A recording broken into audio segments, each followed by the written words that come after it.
I don't know what to do, Paulie. I'm sorry. That's on me. Good morning, everybody. It's Ben and Woods on 97.3 The Fan. Yeah, we've mixed some things up, and I told Paulie, well, Barry White, he is no more. And then when this one started, I thought, oh, Barry White. I said, Barry White? And he goes, I don't know. I deleted it. So it's fine. We're off to a good start. It's Ben and Woods on 97.3 The Fan. Yeah, absolutely crushing it. Let's get our heads right on a Thursday. I'm still in holiday mode of I don't know what day it is. And I thought it was Wednesday, and then I thought it was Friday. I've been all over the place a little bit, fighting the crud that's going around our home. You got small kids, that's what happens. I'm Woodsy, that's Paul Ryle. He is our EP, our executive producer, the station's imaging director. So if you hear some imaging you don't like, take it up with him. All right? Don't write me. Yep. Don't you guys DM me enough mean stuff. Send me an email. I will forward it to Adam. Yeah. And around we go, passing the buck, as it were.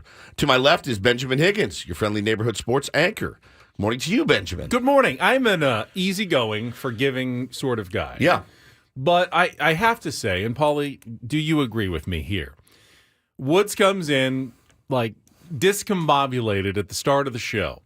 But wasn't it Woods who sent us 17 emails before the start of the year and had us get together for breakfast to make sure that everything was dialed in a little sharper, a little more focused going into 2024? That's a real thing. And now he's over here hacking up along and having no idea what music needs to be playing and still in vacation mode. Now, no, 3 days into the holiday mode, 3 days into the year. Correct. Holiday mode. It's not even holiday mode like I'm on holiday or on vacation.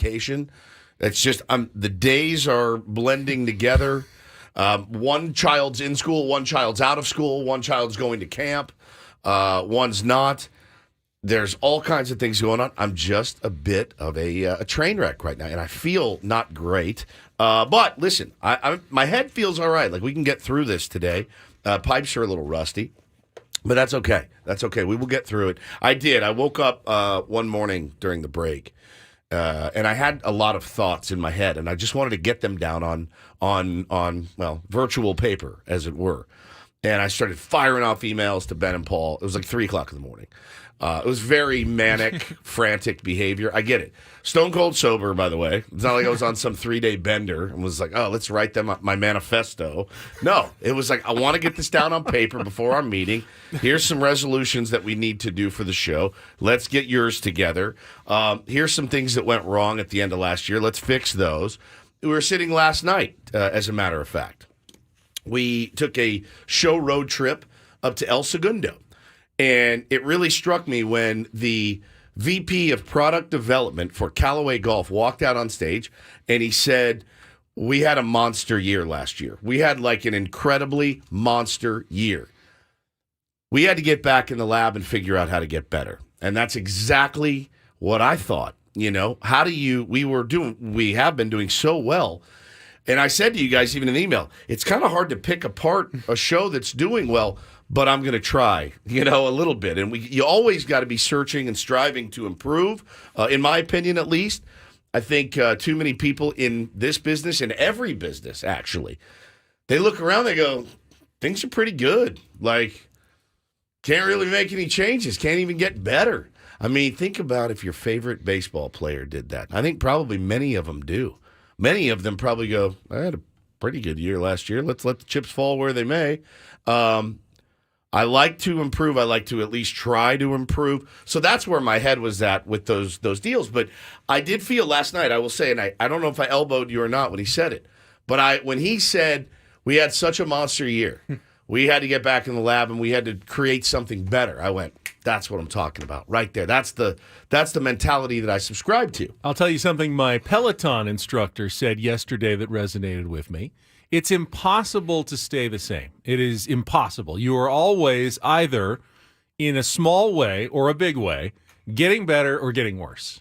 There's no way to physically be exactly the same tomorrow as you were today, next hour as you were this hour. You are constantly changing, evolving as a human being. That's more, physical health on Peloton, but it's true professionally. It's true in your personal relationships as well. They're either getting better or they're getting worse. It may be by such a small increment that you can't see, But there's no exactly remaining the same in life, because life is always about change. Every minute, every day, every hour, every second, you're always changing some way or another. I couldn't agree more. I think that's a really brilliant perspective. TJ in the chat just says, I don't do resolutions. It's about growth. Yeah, incremental growth, right? Winning an inch here, winning an inch there, whatever it may be. That's really kind of how I try to live, man. I try to improve. I definitely go down. No, I mean, I definitely downslide. I definitely spiral at times, but it's about trying to get back up. And so that's kind of where my head was at with that. But last night actually was really a fun, surprising night for the Ben & Woods crew. We were invited again to go to this new product brand launch. God, we all have hoodies on, don't we? Exactly, with white strings. Do. I mean, oh my God. You know how owners and pets start to look like each other? Yeah. I think after a few years doing the show, we're just starting to meld into We're just melding into one guy. Yes. They all have white strings. We're all wearing hoodies with white strings. This is amazing. This is absolutely... It looks ridiculous. It looks ridiculous. It looks absolutely... All right, I'm going to take... We do not plan. We do not plan this. We do not call each other at 4:30 in the morning and go, "What are you wearing? What are you wearing today?" Hoodie with the white string. All right. We're some sort of 7th grade girls who talk about what they're going to be wearing to school tomorrow. Dude. I'm calling Ben tomorrow morning and be like, "Hey, what are you wearing?" Look at this. You guys have the exact same sweatshirt. We do. Now, the reason for it is that we got this sweatshirt at the event that we traveled up to yesterday, and I want to thank Callaway, Jason Finley for inviting us up. It was an eye-opening experience. First of all, Callaway, simply the best. First of all, it was fun to do something together as a show that was really not. I mean, it was not like official work or anything. It was kind of like team building, I would say, for us to go up there and do something together. Yeah, don't worry, Adam. We're not expensing our Starbucks that we got. No, yesterday. well, and the reason we had to do that is the event started at 5 up at Top Golf, El Segundo, right by the LAX airport, and so we knew we were in for just a gnarly drive up to Los Angeles through Orange County. I mean, we had no illusions that this was going to be easy. So we left at like 2:30, and I was still worried. Hope we're not too late, but I want to budget hopefully enough time to get there at a reasonable hour. We absolutely sailed up there in an hour and 25 minutes. I don't know what happened yesterday, how we got so lucky. There was no traffic at all.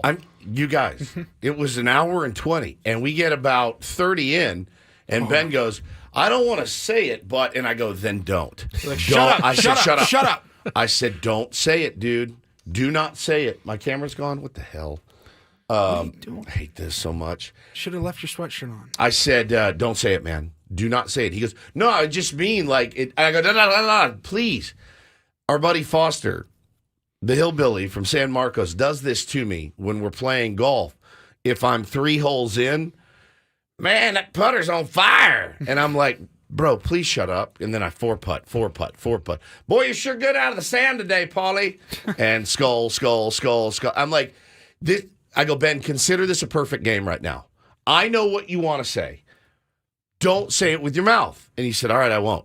120 to El Segundo. Ripped right up there. We had an hour to kill. So we go to Starbucks, grab a coffee, whatever. Well, we pull into Starbucks because there's a sign, and then we realize, oh, no, it's just one of those Starbucks that's inside the grocery in store. Ralph's. And we don't want to go sit inside Ralph's the entire time. So we get back into the car. We pull back out to the street and realize, oh, no, there was an actual Starbucks across the parking lot. And so we pull all the way back around, back in, and sit at the Starbucks for like 35 minutes. So we're not an hour early to our event that we're supposed to be at 5. Yeah, so we walk in. We are pretty early. We're right on time. And it was pretty cool, man. They had badges for us, and here's a shirt and the sweatshirt that both the fellas are wearing right now. They've got them on. And then we got to see their new driver. They're making a new driver. It's called the A1 Smoke. It's incredible. Got to swing that, watch the presentation. Saw some, let's see, I'm trying to remember the litany of people we saw. We saw Dodger lover Eric Karros. Did not speak to him. We shunned him. So I think everyone out there should be happy about that. I had a few people that when they saw we were in El Segundo, they said, "What is you guys Dodger fans now? Like, what are we doing?" Just Callaway fans. So Dodger lover Eric Caro, saw him. We saw Bill Simmons, a noted That was wild. Right at the writer, end, yeah, podcaster. he's fairly notable. Dontrell Willis, the D Train, sharp dude. Jeff McNeil. Jeff McNeil from the New York Mets. I wanted to go up to him and ask him, hey, do your golf clubs still have that dorky thing on the bottom like your bat does? But I didn't want to get punched in the face, so I let that go. Saw some guys I love from Bob Does Sports. They do a podcast and golf content, and they're really, really funny. Fat Perez and Cold Cuts. A couple of guys, if you know those dudes, they're really, I was really geeked nice. out to see Rose Zhang, who's Rose like the Zhang hottest thing in women's golf right now on the LPGA she's Tour. the best player. I don't know that it's appropriate for you to call her the hottest thing in women's golf. I mean, that's very... Your mind is constantly in the gutter. Constantly. She's she's the hottest thing. Well, you heard him on the drive home. I did hear him on the drive home last night. So we're driving home.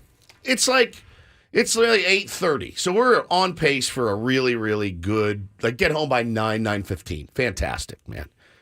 We're driving along. Paulie's in the back working on a video in the lab. The dude always has his nose to the grindstone. I, at one point, turned my head to see, is this dude asleep? Because he was so quiet. He was. No, he was working on his phone. He's in the lab, dude. The guy's a grinder, and I love that about him. And I'm doing my normal thing where I point out signs along the roadway of restaurants and things as we're driving by. Buca de Beppo up here. First of all, I digress for a sec. As we're driving in, He's like a walking meme. and when we were killing an hour, don't ever kill an hour with this man in a car. This dude was... Oh, look at that. Fogo de Chão. Oh, look at this mall. That's a mall. That's a Nordstrom El there. Segundo was kind of nicer than I expected it to be, right around the airport there. I mean, Yeah, they had a Jersey lot Mike's. of upscale restaurants and shops, and it was different than I had never been there. And Look at that. It's I a was Lululemon. impressed and just pointing out my enthusiasm for the area. I mean, you can't stop him. Chick-fil-A. Yeah, and he'll mix up the cadence. Yeah, he'll go, oh, Starbucks, and then he'll go, Chick-fil-A. And you're like, yeah, McSkeedy's. I'm looking at him, and I'm like, are you out of your mind? So we get the thing, we drive home, we're on the freeway, and all of a sudden there's a bit of a lull in the conversation. We're listening to the basketball game, and they go to commercial. All I hear is this. Hooter. I looked at him. It was out of nowhere. He goes, Hooter. And then I look up to my left. Well, there was a Hooters, and the S was blown out on the side. That one right along 405. I'm sure everyone's driven by it before, but the S was out. So. The S It was out. right where the giant IKEA is. Yeah, and he just matter-of-factly, silent in the car. Hooter. Hooter research. We could have stopped and done some research at Hooter. I laughed. I laughed so hard in the car, and I looked up to the content gods, and I said, thank you. That was the moment that I had been waiting for all night. He didn't trip and fall. Paulie didn't slip and drop a drink or something. There was nothing it was just a really fun, cool night. And then driving home, Hooter is all I hear in the car. We had such a good time. Always great hanging out with each other. And we got a good show for you today. We're doing something that we haven't done in a while. And we used to do things like this all the time. We're going across the pond to talk to, allegedly, the biggest and maybe only San Diego Padre fan in Wales. I don't know a lot about Wales. I want to learn more. We're talking to, he goes by Welsh Fryer. His name is Tom. He's got deep, syrupy pipes. Way deeper, more syrupy than yours, mine, Paulie's. The kid is a star. He's going to be, he's making content now. So I want to talk to him. I want to get the scoop on what it's like living over there. What's the weather like? How did he become a Padres fan? In Wales, England, or Wales, UK? Is it Wales, UK? Yeah, England's different than Wales, but they're all part of Great Britain and the United Kingdom. What is Great Britain? Great Britain's the island that includes Scotland, Wales, and England. And what's the United Kingdom? The United Kingdom is that island plus Northern Ireland, which is on a different island, the island of Ireland, and we put all those four countries together, you get the United Kingdom of Great Britain and Northern Ireland. We make it a little more difficult than we have to at times, I think. So I'm excited to talk to him. That's going to be great. And then the great Chris Rose will join us at 8:35. Always a pleasure to talk to Rosie. So good, fun show today. Got Padres news for you. We got everything. We got everything you need. We'll There's update no reason. you on the signing, the coaching staff. We'll hear from Mike Schilt as well. All coming up with Ben and Woods. Hooter. It's time for some research. Hooter. Ben and Woods. Hooter. After a check of traffic. By the way, if there was yesterday, none on the 405. Not one bit None. of traffic. There and back. None at all. Round trip. We made it to El Segundo in Under 3 hours. Under 3 hours. Round trip. Round trip. There and back. It's going to be our year, boys. Tell you that right now. I hope Kelly has such a good day. We'll check with her and then back with more. Ben and Woods on San Diego's #1 sports station. Woods will fix his camera here on 97.3 The Fan.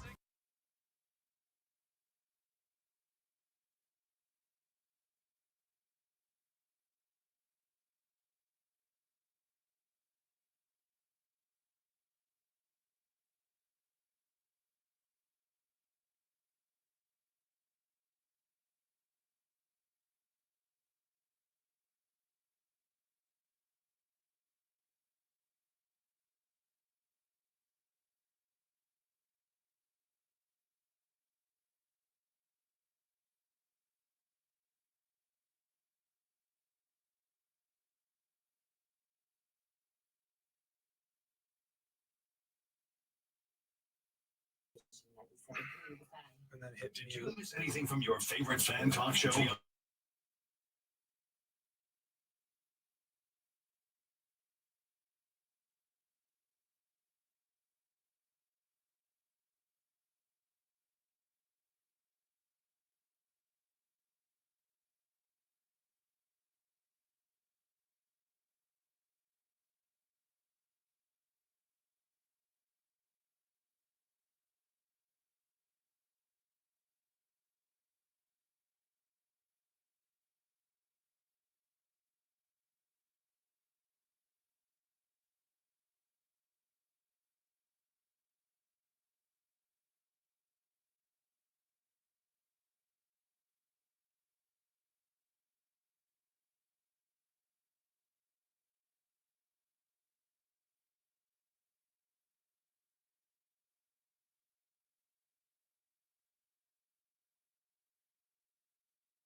Welcome back, Ben and Woods, 97.3 The Fan. I like this on the rundown today. Paulie has at 6:20, set the menu. I like that, Paulie. Is that new? You put that in there? That's been there every day this week. Oh, cool. Guess I hadn't noticed. Well, Thanks for noticing now. he's never worked in the service industry. Now's your time. Sir, may we hear the specials of the day, please? Well, the soup of the day is corn chowder, Delicious. I'll take that. I'll have that. but our special is quite special today, and I do recommend it because coming up today for the first time ever on the menu at 10 o'clock, we will be featuring the Annie and Elston program here on 97.3 The Fan. This is the big day. Big day. Welcoming Annie Heilbrunn and Craig Elston to our lineup. They will be following us from here on out for the next 4 hours after we're done, before Gwen and Chris come on the air, and I am looking forward to hearing their first show today. As am I, and our brilliant, hardworking Paul Ryle came up with a great idea last night on the drive home. He said, hey, why don't we not do a crossover with them tomorrow? Because that feels a little bit like we're stealing their thunder. And I said, I thought about it and I went, dude, you're absolutely right. They deserve to come in at 10 and do their open their way. And in fact, I said, If we were starting a new show and we were starting 10 to 2, 10 to 2. I would want to start at 10. I would not want to come at everyone- 9:45. That first impression, Yeah. I want our show open Yeah. and all of that. I'm sure they've got some jitters. Like, let's just let them do their thing. Hell, they can do their own thing tomorrow. They That's can do what their own I thing said. next week. And Paulie, it was really forward-thinking and smart. And I had not even considered it. And I said, that's what we're going to do. So no Like, look, crossover. I'd love to have them in at 9:40. I'd love to have them in at 8:30. I'm to. dying. Come do an hour and a half with us. But the right thing. let them do their thing their way. And let's keep it that way for a while. Yeah, I agree with that. You got to give them an opportunity to come out of the gate firing the way they want to come out of the gate. No doubt. So we will be waiting with bated breath for 10 a.m. But before that, our menu will include obviously some Padres baseball.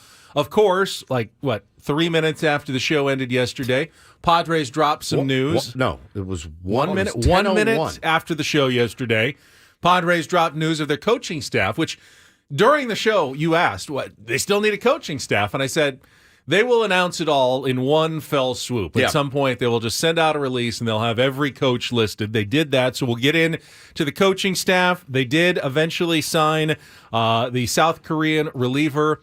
Woo Suk Go is what they the Padres said was the correct pronunciation of their new reliever's name in the release. Say it again. Woo Suk Go. His first name, his given name is Suk, and then his family name is Go. Suk Go. That was fast. Suk Go. So Suk Go. So we'll not give you not Woo, Suk. It's spelled WOO-SUK, but according to the Padres, Suk Go. Suk Go. I'm not going to devolve into childish laughter. I'm not going to. I refuse. Suck. Go. Suck Go. Love it. That news also came with some more trade rumors involving the Padres' other Korean star, Ha-Sung Kim. We can jump into that as well. As you mentioned, the Aztecs played last night. We listened to Uncle Teddy. Always good to hear Uncle Teddy on our drive back to follow the blowout win over Fresno State, and we can talk a little bit about San Diego State and their Mountain West opener last night at Viejas Arena. I was nervous about that one. Instead, no need to be. Really handled business well, but there are some injury concerns coming out of that game. We can jump into those as well. As you mentioned, we will be joined by Padres fan sensation Welsh Fryer all the way over in Wales, which is part of the United Kingdom and Great Britain. As I learned this morning. Coming up at 7:35. And then at 8:35, one of our favorite baseball guests. We try not to overuse them because we want them to say yes when we ask. He's We'd really have him on twice a week. He's really, really good, and I would have him on, I don't know, every day. He's also very busy because he does baseball, he does national broadcasts of. He also does NFL Network. He does NFL Network. NFL during the Network, playoffs. and he's a great guest on just about any topic. I love you guys. I want to work with you for the rest of my career. But if I had a chance to bring Chris Rose in here, you guys are out. I'm sorry, and I think you would understand. I think vice versa. If it was me, he was replacing. Even I would go, "Oh, you got Chris Rose? All right." If you guys need me to do anything around the house or around the studio, I can do it for you. But I fully understand why you would ditch me for Chris Rose. We love him. So glad that he said yes, and he's popping on with us today. Very Chris excited. Rose, 8:35 this morning, will join us from the Chris Rose Rotation podcast and much, much more. We'll have some giveaways, our regular features, Take on Woods, chance to qualify for a trip to Las Vegas. We've got some Aztecs tickets for Saturdays, another home game against UNLV, probably a little bit higher caliber of opponent. Upping the ante a little bit for a Saturday afternoon game. You could head. It was sold out last night, so it's hard to get these tickets, but we will be giving away a pair for that game on Saturday afternoon against the Runnin' Rebels. And by the way, that will also be a nationally televised game, not like Ryle. I think it's Ryle CBS that's carrying that game It's Saturday on afternoon. Saturday afternoon. Like for the entire country, we'll be watching the Aztecs. So you want to look good when you're maybe someone who actually votes in the AP poll will be watching that game, so you can finally impress someone enough to get back into the top 25. We got our football threesome today. We'll look at some of the playoff clinching scenarios coming up in the NFL during that segment at 9:20. Is there anything else that you'd like to hear about on the menu, sir? No. Can I get you some waters? Would you like to start with a beverage? If you have any Alka-Seltzer, I could use some of that. Still or sparkling, sir? Well, that would be sparkling. If it's Alka-Seltzer. that's true. Yeah, it would definitely. I don't want still Alka-Seltzer, I'll tell you that. I always order just the regular tap water. You know what? I do too. Even me, who loves to burn Fancy money. Ben, yeah. I can't go with the bottled, the extra upcharge for the fancy water at a restaurant. I'm with you. And I don't like sparkling water. I don't either. I don't like it at all. I'll get the bottle of still water when it's like a nice steak dinner. Even and then, when they offer it, I'm like, what am I trying to save $4 here? I feel like because I'm already dropping $250. But I feel like they back you in a corner with it, especially if you're on a date, with your wife, or even if it's you're like, tap's fine, and you can feel her judging you. You're like. It makes a huge difference if they say still, and you can just say, okay, that's tap. But if they say tap, then you feel like if they say tap or water.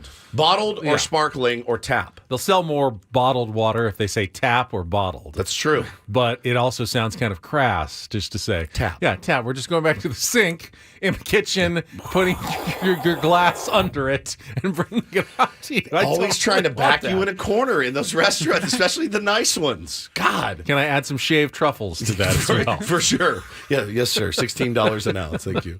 All right, good deal. We're gonna have a fun. Say when. Say when. We're gonna have a fun show today. We're into having fun. Thank you for being here. When we come back, we will hear from the skipper of the San Diego Padres. Had Mike Schilt news conference yesterday talking about not only his coaching staff, but just what's been going on since he was hired as manager. Haven't heard a ton from Mike Schilt since then. So get an update on the progress of preparation for the 2024 season, which is just over a month away from spring training. That is coming up next with Ben and Woods on San Diego's #1 sports station, 97.3 The Fan.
Well, we kind of broke it down yesterday, but the Padres did, in fact, add another relief pitcher yesterday, officially signing Korean right-handed reliever Woo Suk Go.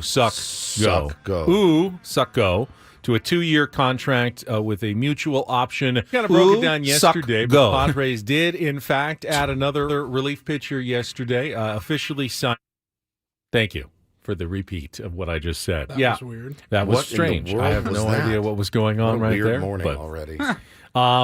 yeah, and the contract terms not officially announced by the Padres, but this is reportedly about the most affordable deal I've seen in the entire offseason so far in Major League Baseball. Woods. Yeah, maybe ever. To be honest with you, Benny, $4.5 million. 20% of that total, about $900K, will go from the Padres to the LG Twins. That's pretty solid. It actually is such a solid deal, it made me go, is this guy any good? And now I've seen his video. I know he's good. I've seen what he's got. But it's so little money, and it's so uncharacteristic of the squad lately that it gave me pause. It's not as though other teams don't need help in their bullpen. And if 100%. there was a guy that they thought could be a solid, serviceable, 7th, 8th inning type guy, even a closer, at that price tag, you'd think there'd be a lot of teams on him, which would then drive up the price. So, yeah, I think there's a big, at least caution flag when it comes to, okay, why is this so affordable? Now, there are a couple of reasons floating out there. Because he is so young, he's just 25 years old, there wasn't a lot of thought around Major League Baseball that his team, the LG Twins, was going to post him and make him available to Major League Baseball. So they didn't, there may not have been the thorough scouting on him by a lot of teams because he just wasn't on radars out there. That's so hard for me to believe. It's so hard for me to believe. I want to believe it. You can believe it or not. I don't know if it's even true, but that is at least a theory that has been floated and suggested out there as to why that contract number came in at the low level that it did. I feel like everybody knows about everybody. Right now, you can have different. Paulie can look at a player, see something different than I see, and what you see, what AJ Preller sees. Or any of his guys. They can look at somebody and go, I don't see it. And Paulie could say, no, this is why I like him. That's fine. The fact that, no one else knew about him, whatever, was it a case of just getting to him early? Was that potentially, getting the ball rolling with the LG Twins that helped the Padres in this case? I have no idea exactly how it works. And I will add to the fact, and I don't know this to be true at all. We haven't spoken with AJ Preller, but remember, his posting window was going to expire yesterday at 2 p.m. Correct. I don't think, this is speculation, but I don't think it's a coincidence that we heard nothing about this until the final hours before the window. That seems like a good strategy by A.J. Preller. Very much. If all of a sudden 3 weeks ago you hear, the Padres have interest in this South Korean reliever, and then other teams go, what are they looking at that we're missing? 100%. And then they have time to do a lot of scouting. But when he's on a plane to San Diego and he's got 6 hours left to sign a deal, or he can't come to Major League Baseball, there's no time for any other team to get involved in the bidding process, in the scouting process, and figure it out. So there's a good chance that the Padres played this game of poker quite well to land, a relief pitcher that could help them out this season. Now, you throw out his first couple of years when he was just a teenager coming up. The numbers weren't bad, but the last 3 years in particular, 2.32 ERA, 207 strikeouts against 66 walks, and the top 10 in saves in each of the last 3 years in the KBO. So, definitely has become one of the top relievers in that league, which, again, is they've always said about the equivalent of Double-A. Yep. But, top Double-A pitchers in the United States come up and help their big league teams the next season as well. So that's kind of what you're basically taking one of the top Double-A relievers right now and saying, can you help us this year on the major league level? And we'll find out. Yeah. We'll find out. Well, and listen, if it doesn't work, it is not a lot of money.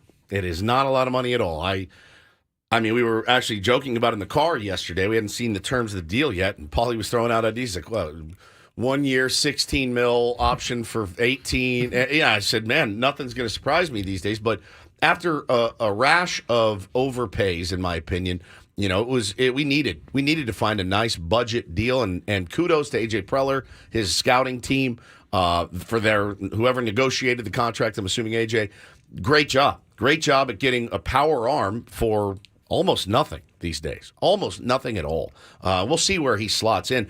So I did not jump on the Zoom yesterday with Mike Schilt. I'm excited to hear this audio. All right, we'll get to the announcement of the coaching staff and what Mike Schilt had to say yesterday right after this check of traffic on 97.3 The Fan. From the 97.3 The Fan Traffic Center, here's Kelly Danick. Traffic is sponsored by Valvoline Instant Drive-Thru Oil Change, your 15-minute instant drive-thru oil change. Several problems we're dealing with right now. Northbound side of the 805 near the 54, there is a stalled vehicle over to the right shoulder. Tow trucks rolling up to help out with that. The northbound side of the 5 near Palm Avenue, there is a collision. Solo vehicle crash, not showing if any lanes are blocked. Also traveling on eastbound 8 before College, an accident being cleared from the 2 left lanes. And westbound side of the 52, an accident right at the northbound 805 connector ramp. Stop by any of the 30 San Diego Valvoline Instant Drive-Thru Oil Change centers. You don't have to get out of your car. It usually only takes 15 minutes or less. Visit SoCalOilChange.com for discounts, locations nearest you. Valvoline Oil Change centers are open 7 days a week. I'm Kelly Danick with Ben & Wood, San Diego's #1 sports station, 97.3 The Fan. Now, don't feel like you're a bad Padres fan if you don't know some of the names that were announced on the new Padres coaching staff. A few, of course, are familiar returnees, including pitching coach Ruben Niebla, bullpen coach Ben Fritz, and first base coach David Macias. We heard about others like hitting coach Victor Rodriguez that had been announced previously, but a lot of the other names are probably unfamiliar to you. Third base coach, infield and base running instructor Tim Leiper, Leiper. Assistant hitting coach Mike McCoy. He's been a Padres minor league manager, including at Lake Elsinore over the past few years. Grossmont High graduate Ben Joe Musgrove, yep. And USD as well. I know the San Diego connection is strong, and has nothing to do with the former San Diego Chargers. Everyone's jokes were hysterical. Yeah, though. They were hysterical. Keep them coming. Assistant hitting coach Pat O'Sullivan. Good Irish. We needed an Irishman on there. Catching coach and game strategy assistant Brian Esposito. Major League field coordinator Ryan Barba. Game planning and coaching assistant Peter Somerville. Bullpen catcher and coaching assistant Alberto Andrade, and Major League coaching assistant Morgan Burkhart. Yep. Now, there was one position that you probably noticed did not get announced. Bench coach, because they're not going to have one. We'll let Mike Schilt explain a little bit more about how he came up with that coaching staff in particular. There's a lot of internal continuity. You know, we've talked a fair amount this offseason appropriately about alignment, organizational alignment, and, you know, we want to make sure we're putting our proverbial money where our mouth is, so to speak. And we've got some, 3 exceptional guys that have done a tremendous job internally in organization. Mike McCoy will be in the hitting department with Patrick O'Sullivan, and then Ryan Barba will be our Major League field coordinator. All 3 of these guys, pretty much homegrown guys. Barb's comes from the Angels, but, McCoy and Sully have been here. Started their coaching careers as homegrown Padres, and just know that it's very important to promote from within, create that continuity that we're going to continue to develop and make extremely strong and a big part of our Padre way of operating with our player development and graduating homegrown talent. So it's a good starting point to talk about our staff with these guys, and congratulations to them on their promotion to big leagues. So this strategy there, and it's not a coincidence, because as the Padres are going to start bringing up some of their younger players, I think the idea is clear.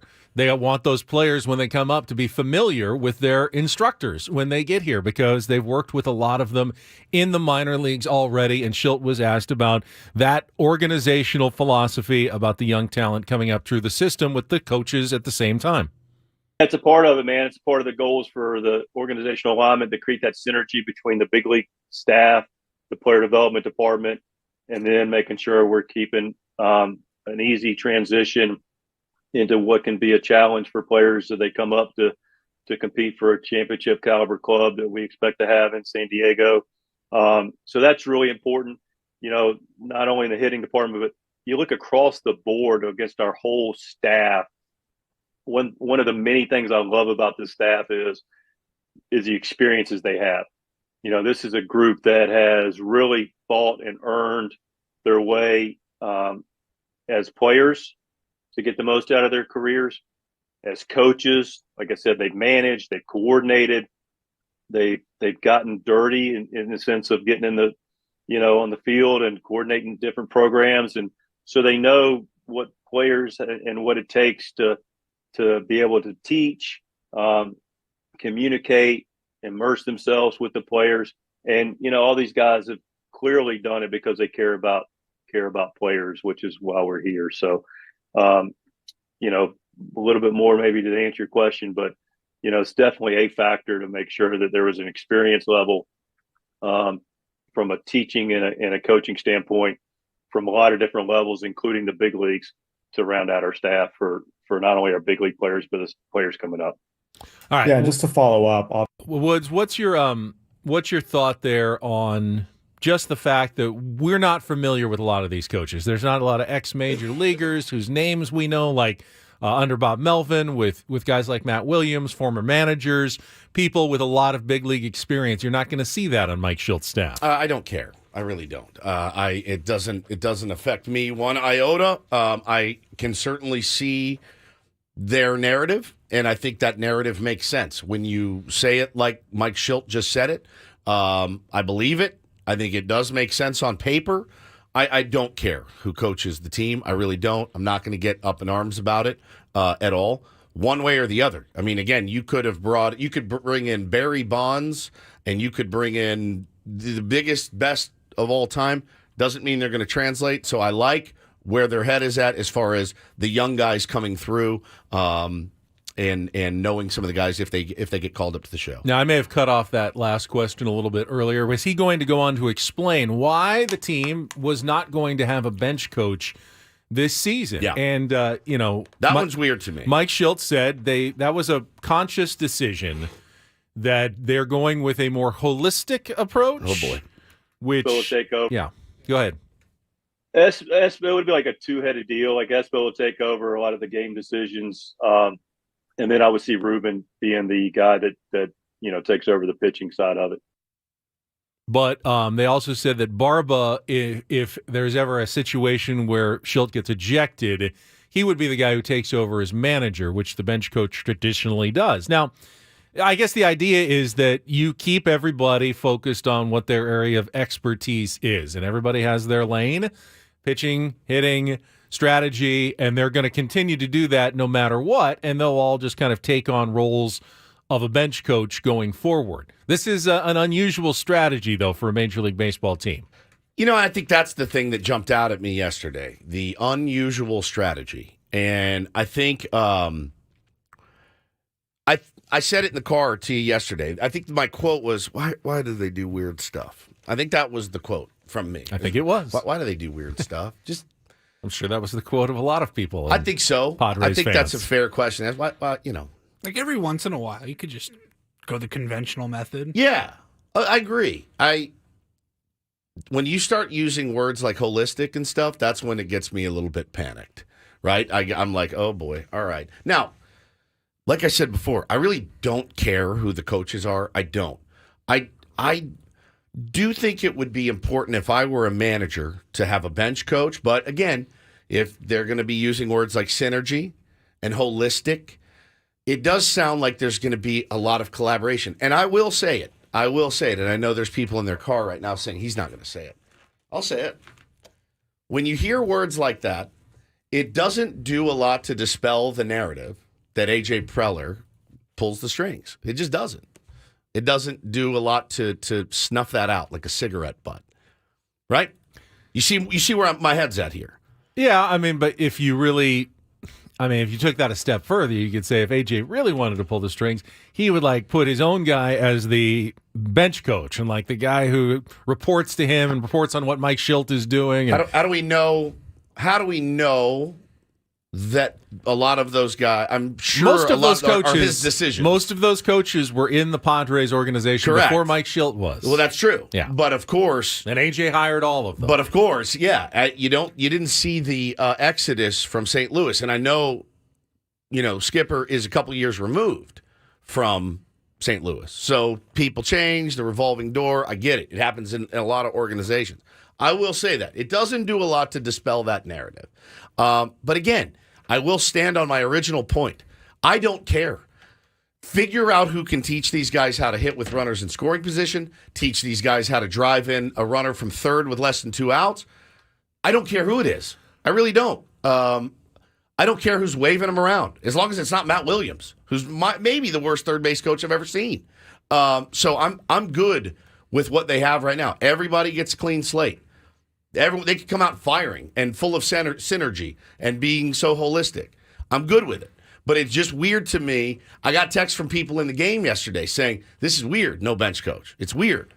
I think if we're being fair, and I'm speaking to all sorts of Padres fans out there, if right now you are down on A.J. Preller and you're down on the team, you're going to be down on this idea. You're going to find correct. a reason to be critical of it.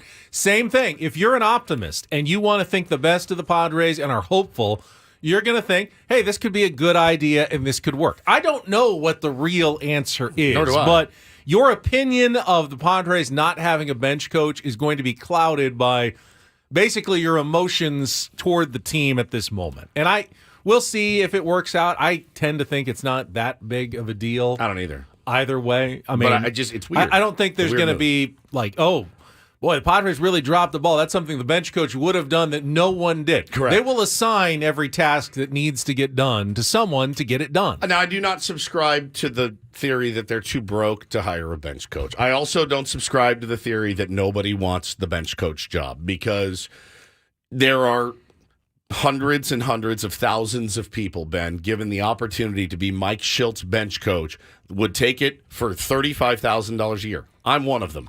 And if I'm one of them, there's tons of other people that would too. So I don't subscribe to any of that. So I'm not going to get up in arms about it yet. But again, I can see where people are coming from when they say, all right, he's putting his guys in there. We'll have more audio from Mike Schilt coming up. We also are going to play Real or Fake. I forgot, it's Throwback Thursday, so not Take on Wood. So your chance to qualify for Vegas without any musical knowledge is coming up next. We'll get into the Aztecs win last night as well. Ahead with Ben Woods on San Diego's #1 sports station, 97.3 The Fan.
All right, first landmine for the Aztecs successfully dodged last night. Yeah, navigated. With Fresno State. And that's a team that oftentimes gives the Aztecs fits. They barely escaped with a win last year on the road against Fresno State in their own meeting. Of course, Justin Hudson is a former Steve Fisher assistant, working with Brian Dutcher for many years. So he knows the Aztecs inside and out, often has a pretty good game plan, has a really good defense. Didn't cause the Aztecs any problems last night. Welcome back, Ben and Woods with you. We got Real or Fake coming up in a couple of minutes if you want to get online right now early. Be our contestant, chance to qualify for a trip to Las Vegas. Give us a call, 833-288-0973. You can dial us right now. Get in line for our game. Yeah, we were listening on our way back from our Callaway event, and Aztecs got off to a good start. You don't always see that.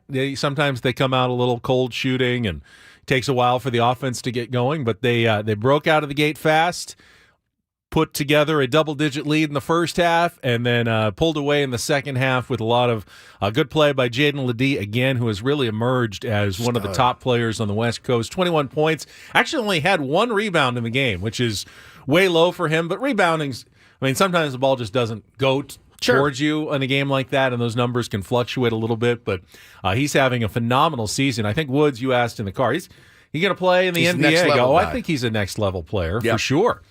My guess is he'll get a lot of attention, draft-wise. He's got the body.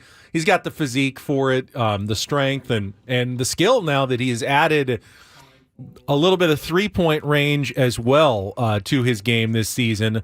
That mid-range jumper will play in the NBA, makes his free throws, gets to the line, won't be pushed around by the big bodies. He went up against bigger guys yesterday against Fresno State and didn't have any trouble as the Aztecs went on to a 74-47 win. I'd love to say all is right with San Diego State because the team continues to look better and better. The start of the season, it was like, they're not getting much out of their bench. Depth is a problem. Now guys are coming off the bench. Darion Trammell continues to be a bench player, but, giving them quality minutes off the bench every night. Unfortunately, that depth may be tested a little bit more because in the first half, Reese Waters came down, landed on a guy's foot, and you could see he turned his ankle, ended up not returning to the game. Let's see. They also Bird also got hurt in the game last. Miles Bird got hurt. Miles or Micah? Miles. Micah Parrish. Miles Bird also had like a turf toe, they called it, injury. Both of those guys left the game, and their status, obviously, for Saturday is going to be determined in the next couple of days. But with the way Waters has been playing and stepping up lately, you don't want to lose him for any significant amount of time. They didn't need him yesterday. Didn't score any points. Only played a handful of minutes, and the Aztecs still ended up with a 27-point victory over Fresno State. So, boy, we were worried about that 15.5-point spread. That was they covered that fairly easily. Yes, they did. 5 straight for the Aztecs, Benjamin. And you were worried about that game. It was never in doubt. Really never in doubt the entire game. Very unusual for not just San Diego State, but San Diego sports fans in general. Fair enough, yeah. Games that just should handle are not stressful. And you just won, and they did what they were supposed to do, and they handled their business. Paulie made another great point in the car yesterday. He said, well, luckily we didn't make it into the top 25 poll because we most assuredly would have lost that game. Bet the house on Fresno State if that happens. Because once they get ranked, every time they've been ranked this year, boom, next game, they're out. So, hey, just outside. Just outside. It's perfect. Yeah. 26. Live at 26 for the rest of the year. You may not lose again. So, really, really huge win for them last night, Benny. And it's great to hear the great Uncle Teddy on the call last night. It is. We had so much fun. Good. Yeah, good. We had so much fun driving home, imitating Uncle Teddy. And I did say, out of everybody... Ledee kicks it out to Trammell. Good. It's good. Good. You can ask him. That's my Aztecs. I said in the car, I go, out of all the people that I've met in the San Diego sports scene in the last 14 years of being here, no one terrifies me more than Uncle Teddy Leitner. He's the nicest, kindest, sweetest man. But I'm so in awe of him when I see him that I'm never comfortable. He has an aura. He has an aura. If I see Mud Grant, I can walk up to Mud and rub his bald head. I can walk up and be like, anybody, Jesse, Don, even Uncle Teddy. I'm like, hello, sir. It's good to see you, sir. You're looking well, sir. He terrifies me. Did you ever work with him? like work with him? Never like at the same place at the same time. I've had him as a guest in studio television many times, and I still was kind of terrified. You walks in the door, he's still Ted Leitner. He's Ted Leitner. I mean, he's always going to be Ted Leitner. One of my favorite stories he told was a guy got traded here, I think, from the Dodgers. And he, like, sought out Uncle Teddy. And he was like, hey, by the way, our entire clubhouse hates you. Everyone hates you. And I thought to myself, that's what I want. I want You may to get be, that I story may get someday. that soon. Yeah. Sure, you're a moron. So fantastic. What the hell is wrong with you? The best. Just don't ever bring Don't. up his suitcase Oh, when he's calling my a basketball goodness game. gracious. It's the one of my legendary favorite clips. Mountain West Tournament You got security it. Paulie's got suitcase it. story. Oh, 57-56. Aztecs. These guys are unbelievable. Unbelievable. Driving. Down the lane. They get it. We got a broadcast here, and you're worried about a suitcase. Unbelievable. Oh, God. These people are unbelievable in this arena. They got security guards think they're guarding the Pentagon. Coming over here, interrupting me during a broadcast to worry about a suitcase. Unbelievable. Stupid. Totally stupid. At the line. Excuse me. Bairstow, free throw, of course. He can't miss. New Mexico comes on back on the and one by Cameron Bairstow to take a 59-57 lead. Had a guy reach over my shoulder, tapping me on the shoulder, asking me a question during the drive there by Cameron Bairstow. Because my suitcase is behind the chair, and he thinks it's too much in the way by these morons that think the terrorists are honing in here on the Mountain West Tournament in Las Vegas. Absolutely. It's just the most elite part of a broadcast that has ever happened. Do you think he got smacked for that a little?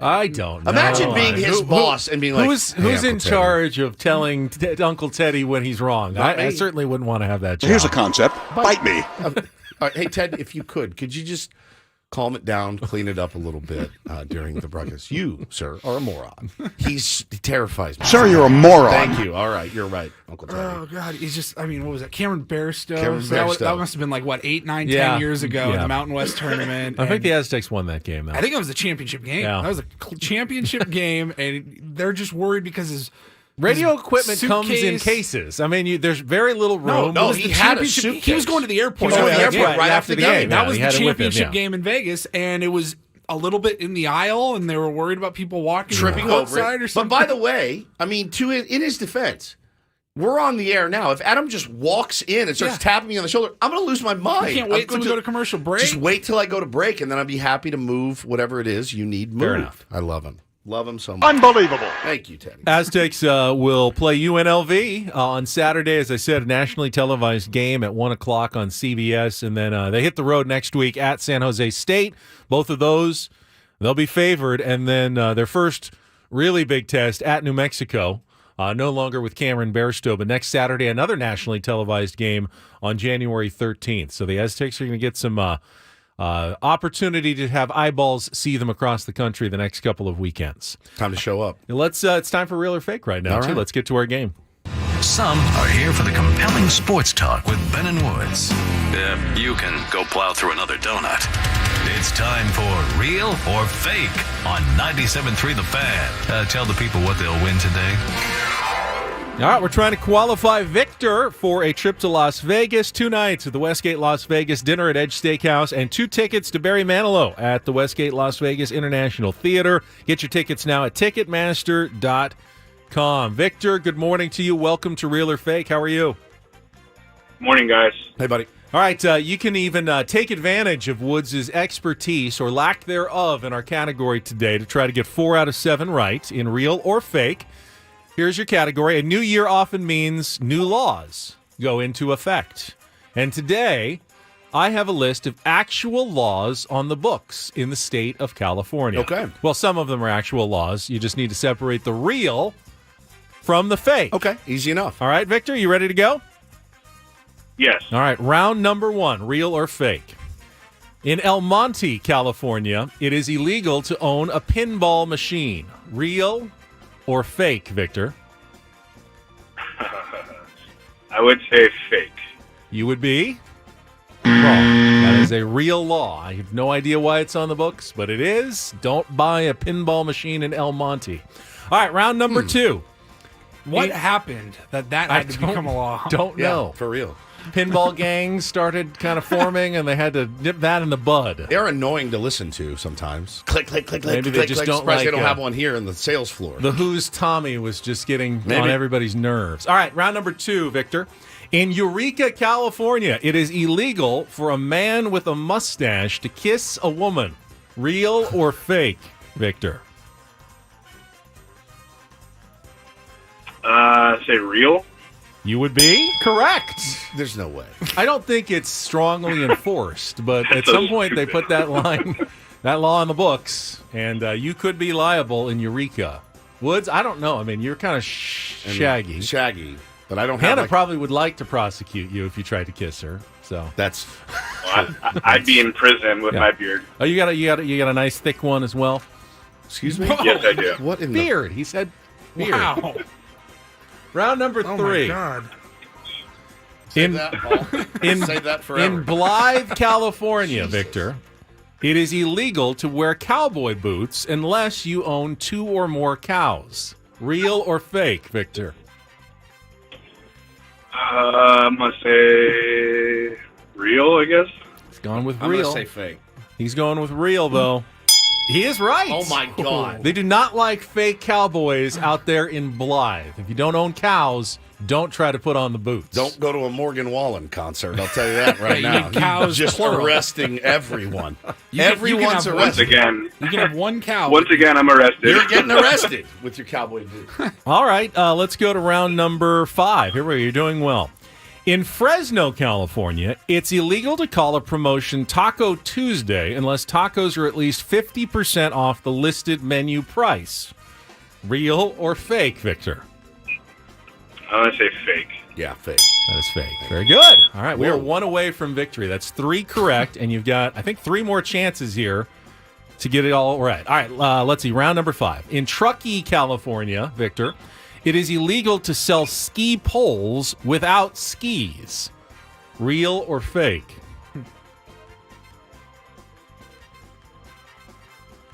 I'm gonna say fake.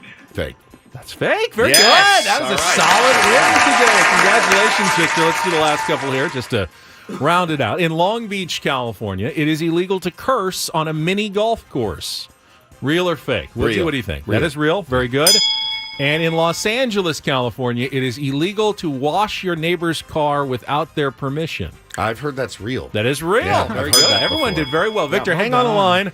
Paulie will get your information during the break and put you into the drawing for Las Vegas. I don't want to look outside and see my neighbor washing my car. It's a very much an Well, in invasion. LA, you don't have to worry That's your about property. Like they're Yeah, they're like, beat it. I'm doing something nice for you. Yeah, but I didn't ask you to. I did something yesterday that Hannah said was a major faux pas. Major. We walked down to the mailbox, and we got our mail together, and I had like some junk mail, some, flyers and things like that. So we're walking back. We had not put our garbage cans out yet. Last night was the night to put them out. I put them out before you guys picked me up for LA. Was it, or did you remember it was New Year's Day and everything was pushed back a day? Push back a day. Okay. Yeah. So there were some cans out. I took the junk mail and I put it in somebody else's recycling. And she's like, ooh, I wouldn't do that. And I said, well, why? And she goes, well, just put it in ours. I go, yeah, ours aren't on the street yet. I'm going to pull them down in a little bit. So I threw them in our beloved neighbor, Mark, his recycling bin. And I'm going to just give you a left. pass. Thank I think you. if it's a small enough thing, It was like maybe And they've got 2 plenty sheets of of paper. room. Yeah, tons of room. then what's the big deal? Now, if you're like putting your dog's like doo-doo bags I into don't someone know. else's, I would never do wouldn't that. don't do that. Doo-doo is different than junk mail. Doo-doo is a don't do. Doo-doo is a don't do this. But just the junk mail. DD mega doo-doo. But she kind of a little bit made me feel like I was a criminal a little bit for doing that. They might be able to steal your identity, though, now. Go out to the trash, you have your name, your address, But if everything's it was out in there. mine, they They could could do it. steal That's my fine. identity That's a as good point. well. That's a So I don't know. She By the way, I wish that Taco Tuesday law was on the books. I hate it when they say you're getting a Taco Tuesday deal and you realize There's no deal. I'm basically paying the exact same price as a normal taco the rest of the week. You're just celebrating tacos on Taco Tuesday. Exactly. Right, You're yeah. celebrating them, but you're not discounting Yeah, them at all. you're not I feel giving me a like deal. if you're doing Taco Tuesday, your tacos should be quite a bit cheaper than they are on the other days of the week. I agree with not that. simply a how it used to featured be. menu item. Yeah, it did. But now I agree. you go, it's Taco Tuesday, and you got tacos on the menu. It's like, oh, what's the discount? None. We just have tacos on the menu on Tuesday. But you always have tacos. Yeah, on the exactly. menu. But today's Taco Tuesday, sir. Yeah. That's why you came I in. want some regulation on my Taco Tuesday, which is Thank why you. I invented that law in Fresno that does not exist. All right, we're going to get to Don't Do This is coming up next. Fellas. The Wander Franco story has taken a very, very dark turn. That is coming up next with Ben Woods after a check of traffic here on 97.3 The Fan.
You know, we could have changed that for a new year. We didn't. The open that you hate, the throwback open to don't do this, but it survives into 2024 as we get into the stories that make you shake your head. And Woodsy, I will let you get us started with the update on Wander Franco. It is not a good one, my friends. Yesterday, it did come out. Hector Gomez has done a really good job at tracking this story. Obviously, your heart your heart is with the victim in this case, right? I don't really, Wander Franco ever playing baseball again doesn't really matter to me. I hope that the victim and her family. Now, her family, though, Ben, is a big part of this story as well, because now it's been alleged that Wander Franco, along with his mother, have been making payments to this girl and her mother. She's 14 years old. And when police raided their home, they found a lot of cash, I think it was $37,000 American, and they have tracked it now to Wander, his mother. It was hush money. It was paying her off for their inappropriate relationship, their illegal relationship. Alleged. Yes. And so now the mother of the victim, along with Wander Franco, they're going to be in some serious trouble. And again, the victim comes first in this. I hope that she is okay. I hope that she gets the help that she needs. Wander Franco, it does not look really, really good for him. 2 people have filed legal action against him, and a third has accused him of improper behavior. And so it's just an awful, gnarly story up and down.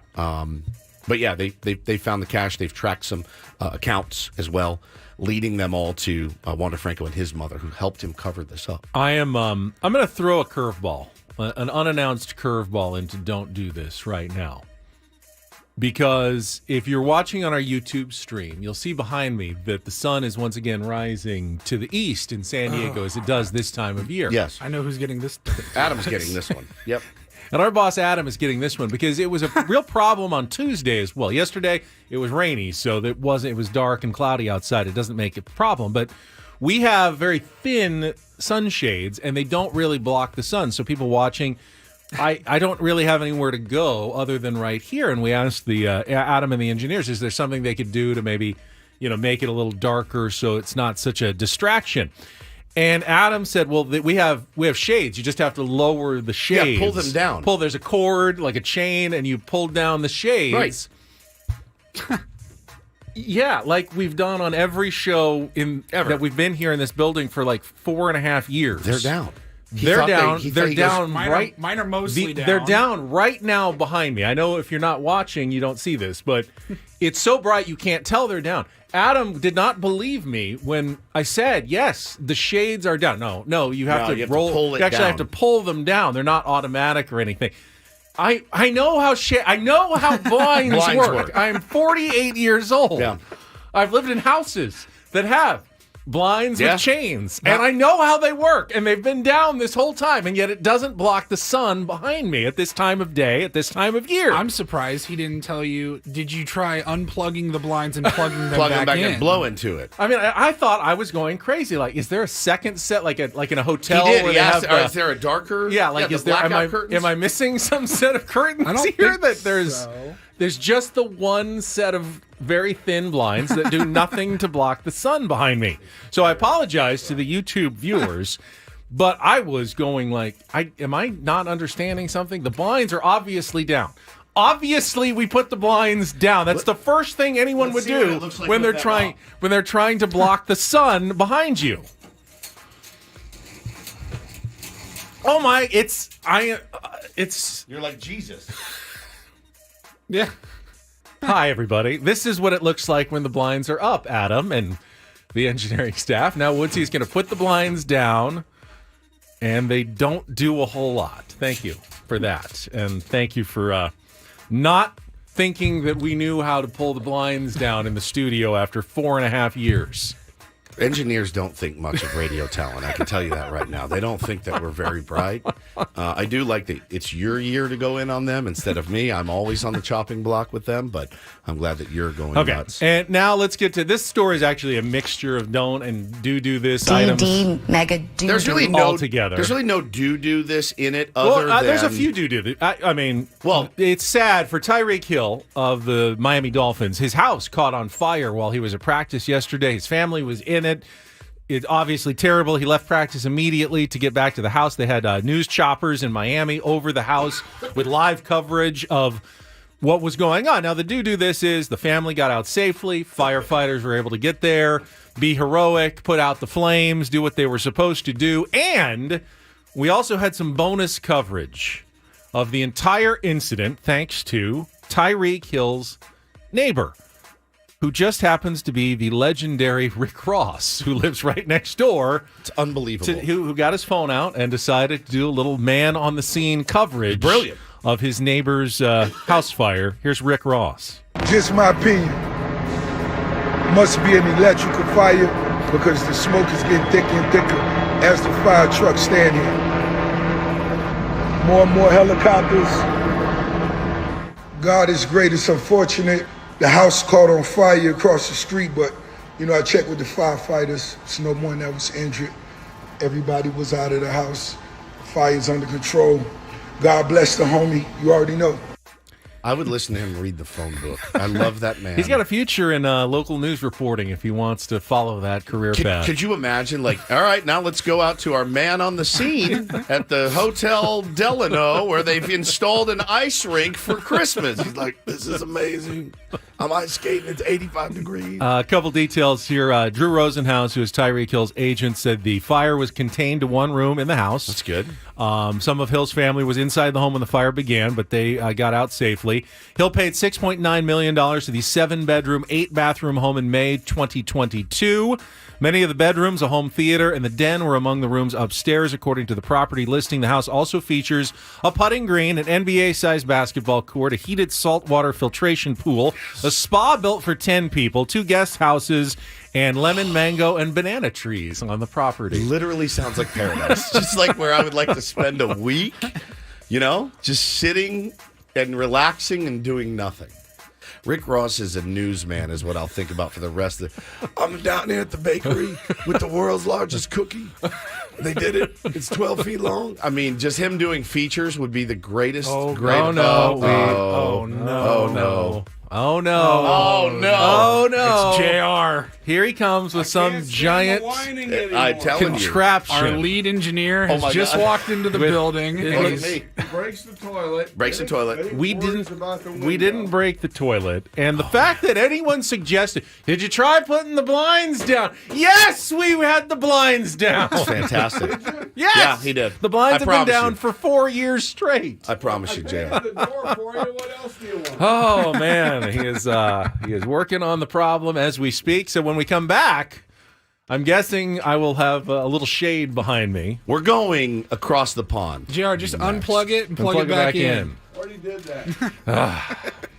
Welsh Fryer is going to join us. So excited for this. A I wanna new hear all young about Padres fan from across the pond. content creator. Is going to be with us when we come back next with Ben and Woods on San Diego's #1 sports station, 97.3 The Fan.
All right, Elton, you satisfied? Yes. Problem solved. Man, That is much better. JR has Thank come you, through JR. again. Our engineer has put together. So I think it's one of the old school Padres radio network banners, but it is now blocking the sun now very successfully. He wants the new behind me. colors, JR. Well, it is blue. I mean, it should be brown, but we're gonna let that one slide and say, job well done, JR. Thank you for addressing that issue promptly. he gets very, very. This is how he is. So I apologize for him, JR. Thank you so much for doing that for us. And yeah, he was actually going to put foil on the windows like a crackhead, just foil up the windows. We were told there was some legal issue that they couldn't put like blackout curtains on the windows or screans or something. Can't do that, huh? That No. it's a fire hazard Fire or something. hazard? I don't know. Film treatment that they have on the wall. They were afraid it would damage. We're getting some sort of explanation right. about damaging the windows Makes sense or to me. something here at Odyssey. So Well, thank you. It looks way better. Look at does, that. It looks yeah, incredible. it's improvement for sure. All right, we're going to check traffic. When we come back, we're taking a long-distance trip across the Atlantic Ocean all the way to Wales. Where we're going to talk with Tom, Welsh Fryer, Padres fan. One of the great things about Padres fandom is that it's the people you meet along the way. No doubt. It's not all the World Series titles. It really is the people you meet along the way. I would like it to be the World Series titles, would and be. I'm good meeting people from here on out. That's true. I have enough but people that for I know. now, we're going to settle with For the now, people meeting yes. after a check of traffic Good here call. on 97.3 The Fan. From the 97.3 The Fan Traffic Center, here's Kelly Danick. We are seeing some improvements on our roads. However, watch out for a stalled car in the center divide. Westbound 8 at the 125. Also reports of a possible brush fire northbound side of the 15. Arrow Drive, some smoke visible in the area. I'm Kelly Danick with Ben and Woods, San Diego's #1 sports station, 97.3 The Fan. Well, it's been established over the last couple of days that Woods knows absolutely nothing about Wales. Literally nothing. And all I know is what I've learned from watching Welcome to Wrexham the last couple of years. So thank you to Ryan Reynolds and Rob McElhaney for educating me a little bit on the country within a country on the island of Great Britain, next to England and below Scotland. But let's go out to Wales right now, where we are joined by Tom, Tier 1 Padres fan, known as a Welsh Fryer. Tom, good morning. Welcome to Ben and Woods on 97.3 The Fan. How are you guys, bro? It's amazing to be on here. Thank you. I love your voice. I love your accent. I love all of it. I saw your video over the holiday break, and I thought, well, yeah, this is a no-brainer. We got to get Tom on. All right, man. How old are you really? You're not 18. You're 37. I'm 18. There's no way. I'm 18. Well, the funniest. You're older than Ethan Salas. That's true. Yeah. Yeah, that's scary. The funniest part. I feel old now. The funniest part was this. So I'm watching the video. And it's clear that Tom, you live at home with your folks, yeah? Yeah. So he's like, "Hello, I'm Tom," and he's whispering, and I'm like, "Oh, it's because his parents are asleep in the next room, and it's like 3:00 in the morning." What time is it right now in Wales? Right now it's 3:40. In the afternoon. Yeah. Wow. Yeah. I'm usually it blows my mind. Time Time zones, and really. accents blow my mind. Wait until we go to spring training next I month know. and we jump an hour ahead to gonna be- Arizona. It messes with me every single year. Tom, it is cold right now in Wales. It's a little bit wet in Wales. Yeah, very. I understand that it's usually like that in Wales. Very rainy. Yeah, it's I'd say it's about, I don't know what it is in Fahrenheit, but it's about 5 degrees Celsius. Ooh, it's If you freezing. know what that is. 45. So Now, Yeah. I'm guessing most kids don't grow up in school becoming Padres fans in that part of the world, or maybe it is very common. How did you come to your Padres fandom, Tom? So it all happened on a vacation. I have family that live out in San Diego, and one thing on my dad's bucket list was to go to a game, a baseball game, really. So I went to a Padres game, and we swept the Phillies. We won 3-0. It was a game where Will Myers stole second, third, and home in the same inning. If you remember, that was my first ever game. And Clayton Richard threw a shutout, I believe, as well. A complete game shutout. That was a few years ago. So how old were you Yeah. then? Probably 13, 14, somewhere around there? 13, I think. 13. So you come over here to San Diego. Obviously, you land and you go, well, I've never seen any. Like, we have water where I live, but it's different than Wales, certainly. And is baseball something that you had watched a bunch on TV? Is it very popular at all over in Wales amongst people your age? No, I hadn't watched it originally. I'd never really thought about it too much, but I'm a huge sports fan. I like soccer and rugby and stuff like that. But you don't find people who like baseball over here. I have one mate who is a Mets fan, unfortunately, because he's originally from New Jersey, and then he moved over here. But yeah, it's Italian Welsh Fryer, like our Italian Paul is a big Mets fan. That's amazing, man. I love. Well, number one, I love how global the game is. I love that. So, are you like trying to spread the word? Are you trying to spread the gospel over there, telling your friends like, no, you guys will really like this? Yeah, I've met some people who are, for example, I've met a Chargers fan who I've kind of converted over to be a Padres fan. I'm just trying my best really to spread the word about baseball and Padres and everything, really. And you want to do content, you want to create content on the internet. That's why I wanted to have you on too. I got to warn you, there's a Ben and Woods curse, so I'm just going to be honest with him. Yeah. Hey, honesty is the thing here. Oh boy. So sometimes we have had folks like yourself on, and then it's gone severely downhill after that. So just, Ben, do you have any advice for him? I'd say sometimes. I'd say every time. I'd say almost every time.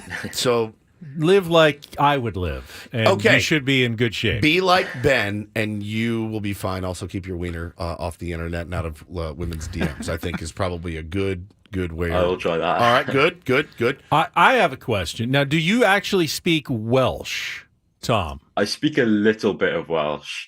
So I'm it's usually confused. people up What in do you North mean? Wales. So yeah, it's English. He's speaking Welsh right now. No, he's speaking English, and there's actually he sounds Welsh to me. I mean, there's like the words in Welsh. You can't really translate them. They have a lot of like Y's and W's and all jammed together. It's and a weird, like say weird a sentence for us in Welsh. Dwi'n dwlu ar Ben a Woods. And what does that mean? I love Ben and Woods. Say it again. Dwi'n dwlu ar Ben a Woods. Dwi'n dwlu ar Ben a Woods. Ben a Woods. Yep. That's amazing. amazing. And Wales has the longest town name in Europe, which is 52 letters, which I can say. Yeah, please. All right, we're gonna get we got to get Welsh Fryer some gear. We got to get him some stickers. Yeah, Paulie's gonna take care of you, Welsh Fryer. Man, it's really fun for us. I do love your pipes. Do they have sports radio in Wales? We have a bit, not as much as over here. So it's like a little bit, but it's quite big. It's quite mainstream, and that's all we've really got. I don't understand. So like is there like a Ben and Woods of Wales, and they come on and they talk about cricket and rugby and soccer, football? Not really, no. No. Hey, there's a market for us, guys. Oh, there you go. Now, do you cheer for Wrexham, or are they just a bunch of Americans and they're actually hated over there? They've gained a big fan base, especially in America. But no, I'm a Swansea fan, which is a team down south. So, are you happy that Wrexham has brought attention, or is it kind of one of those things where you're like, all right, it's kind of annoying? The one thing I've realized now is a lot of Padres fans, especially now, know a lot more about Wales, which is great, from like the documentary and of course the football team. We're talking to our pal Tom. He is Welsh Fryer on Twitter. Do you plan on staying in Wales forever? The dream is to live in San Diego. There you go. Honest. Boom. I'd love to do it. Maybe Ben can hire you. Yeah. Work for Ben. Please. Well, you can coach me. I would like you to be my Welsh teacher. Now, he doesn't know a lot of Welsh. I found the name of that town he's talking about. I'm going to try to pronounce it first, and then Tom can give his shot. Do you want to see what it looks like here, Woods? Yeah. Come look at it. This is the name of the town. I'm going to try to pronounce it for you right now. Lanfer på the wing and gogger chewir or the general with a willing of the sissy or the god and a gotch. That's not real. How close was I? Close. I was actually close. What does it really sound like? So it's Llanfire push gwingis go gerich quindrobot Lantasilio go. That's one word. 52 letters. Name of a town. Yeah. Yeah. Mm-hmm. One more time. Crazy. Do it one more time, Tom. Samphire Pasquingis go Gerrit Queen Drobot Lantasilio go go go. I'm blown away. Somebody in the chat said, bro, said that my couch started floating.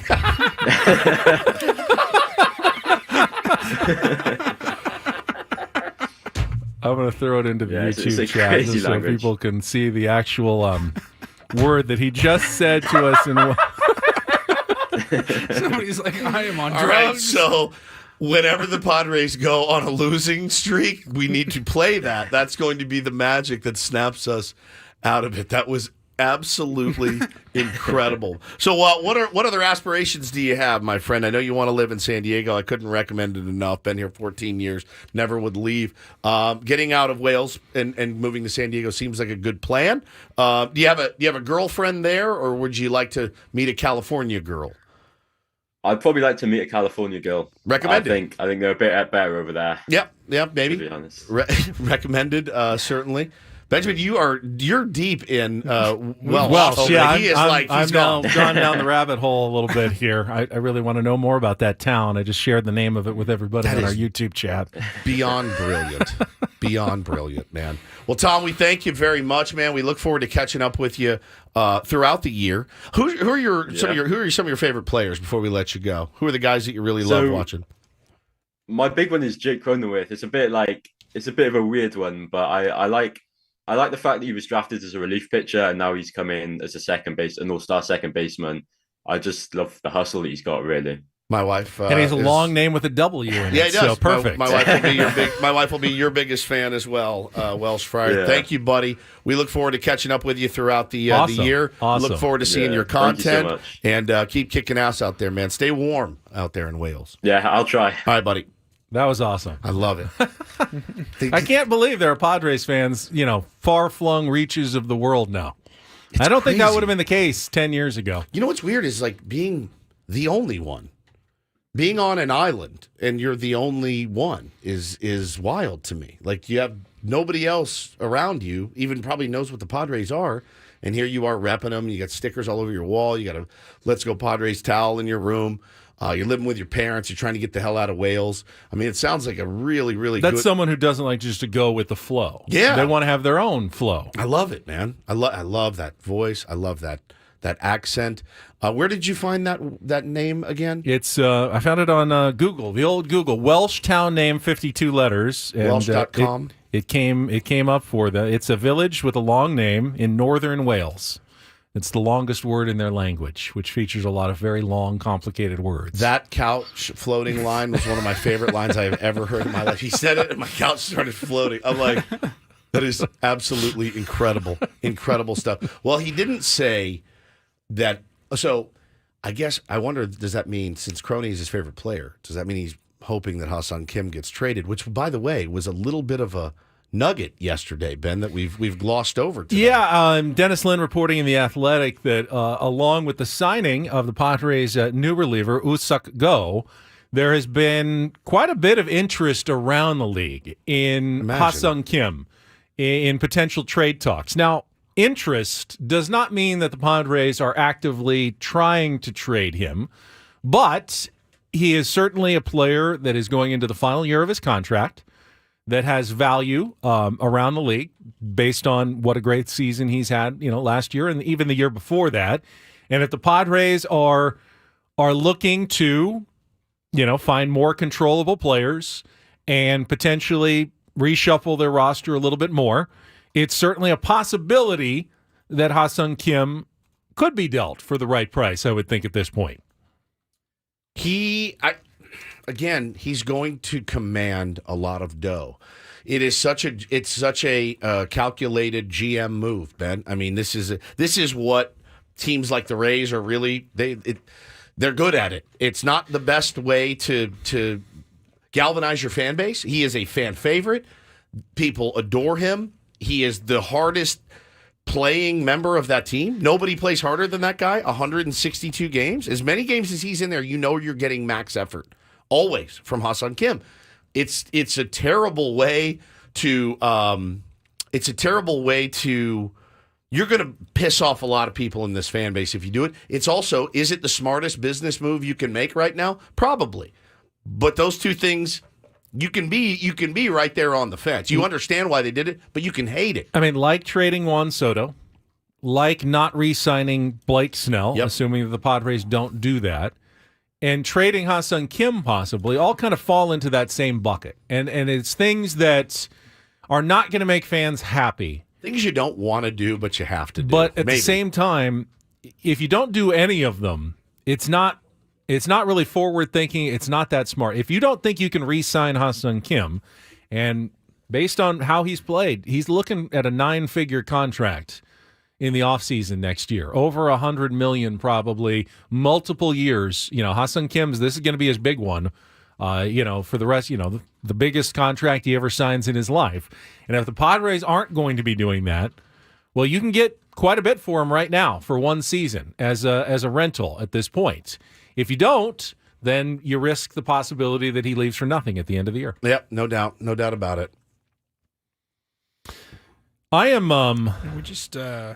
I'm curious because we got a weird voicemail just now. Apparently, could be starting an international feud. International feud. We just got a call from Scotland. Whoa. Well, I asked, where else in the world are we finding Padres fans now? And it's a voicemail? Apparently, they're in Scotland. This man just left us a voicemail after hearing our segment with Tom. Welsh Friar. Let's hit it. From Wales. And this is Scottish Friar, I guess. This is Stuart McAllister giving you a ring all the way from Scotland. I had to phone in and respond to this wee lad that called in from Wales. He was carrying on about how he's the biggest Padres fan over here and no one's a bigger Padres fan in the UK. And that's a load of bollocks. I'm a massive Padres fan and I'm from Scotland. And Scotland is better than Wales in every way. Have you ever been to Wales? The capital is a city called Cardiff. Aye, just like the Cardiff they have up there by Woods House. But that Cardiff up there is loads better than the one in Wales.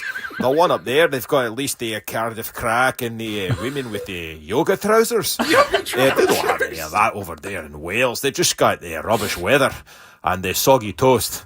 And you wouldn't want to see those women wearing those yoga trousers anyway over there. But I digress a bit. Listen, lads, your show is brilliant. I like some bits of it, although there are some bits that are crap. I like the Paul Reindl report. That bit is brilliant. Oh, thank you. And the Ben Reed's raps. Aye, that's quite good. But that Woods, take on Woods. Aye, that bit is rubbish. They've always talking about their hair metal. He really shut up about it. He's talking about Rat and Poison and groups like that. Aye, and Kish. Kiss. This lad actually is a grown man and he's a fan of the band Kish. You can kiss my arse, how about that? I'm a bit excited though. You've got the Craig and Annie show coming up soon. I've got high hopes for that one. Craig and Annie. Annie and Craig. Those are two good Scottish names. I don't know about braiding though. What kind of name is that? What you braid in your hair? I'm not sure about that one. Anyway, lads, I'll phone you again soon and we can talk prospects. The season's coming up. I just heard the good news that Mike McCoy was named the head coach of the Padres. And that's another good Scottish name there, Mike McCoy. Aye, so we all got again high hopes for the team again this year. All right, lads, I will check in with you again soon.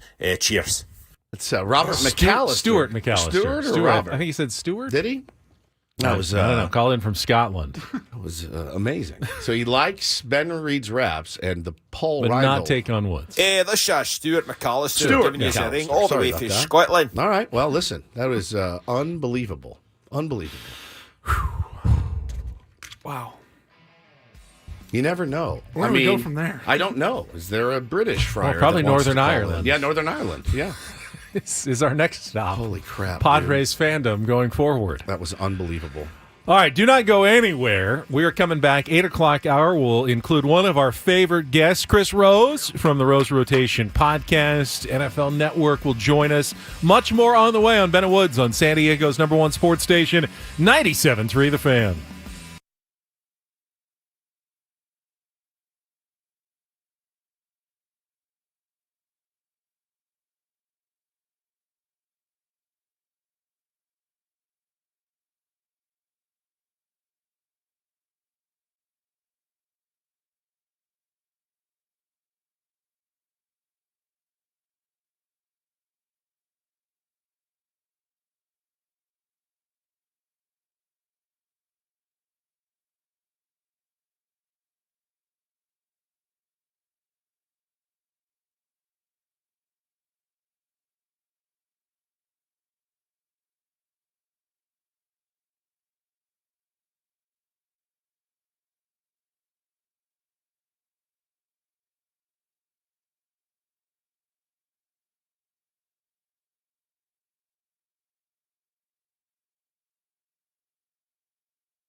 We're halfway home on a Thursday, January 4th. Ben and Woods, 97.3 The Fan. Yeah, that was an interesting call from Wales, call from Scotland. Now they're warring, battling. That was really, really fun. I enjoyed that very much. Thanks for being here. It's Ben and Woods, 97.3 The Fan. I'm Woodsy. That's Paul Rindle, the executive producer. Benjamin Higgins, your friendly neighborhood sports anchor, here as well. I think this is how Braveheart started. I think so. It's one of my favorite movies, by the way. One of my favorite films of all. Hold. Fascinated with that part of the world. I would like to go over there at some point. I think I mentioned it yesterday. I told my wife I want to go to Europe for my 50th, which is in a year and 7 months. You could go to Wales. You could go to the city with the longest name in the world. Samfire Pasquin Gisco Gerrit Queen Drobot Lantasilio Go. I like how he puts the... How close was I? Do you have my attempt at it too, or no on that one? Because why don't you just try it again? I gotta find it. Samfire Pasquin Gisco Gerrit Queen Drobot Lantasilio Go. Now that I've heard it, though, I mean, it's gonna be easy. Go. Oh, let's see. It was... That was unreal. Add it here. Here it is. Slanfader fit gringris golgor gerigis kuchuel gedomani go. I think I did fairly well. I'm going to go ahead and say that his was better. His was better. Maybe it's more accurate. I didn't do grow up in Wales. I don't even know what that's called. Slanfader fit gringris golgor gerigis kuchuel gedomani go. Samfire Pasquin Gisco Gerrit Queen Drobot Lantasilio Go. Let's get that on a T-shirt. We always say that. How many shirts would that sell? If it's more than 3. Is there one? Are there any vowels in that? Yeah, no. I heard a couple of O's. I see A, I, O, E. They've got all the vowels except for U. It's somewhere in there. Samfire Pasquin Gisco Gerrit Queen Drobot Lantasilio Go. I can't picture anything but that guy's couch floating up in the air. I just can't. Just levitating. Holy crap, man. I enjoyed that very, very much. As we mentioned, Aztecs' big win last night. Benny, first conference win of the season, first conference game of the season, 5 straight for them. San Diego Padres added a reliever. Mike Schilt has rounded out his coaching staff. There will be no bench coach, which I do still find a little bit odd. Oh, God, Adam's here. What does he have? Why is everyone... He's got more blinds. Oh, he's got more blinds in here. All right, that's nice. We already got one. We got one, buddy. I sent you a picture of it. We're good. Yeah, let's get him in here. Just have him on the air every day this week. Yeah, Adam, come on in. Come on in, bud. You have any records you need to set straight again? I know. JR brought one in, too, though, so we're good. You're going to put one behind Paul now, too? Oh, look, the right color and everything. Look at that. We're upgrading already.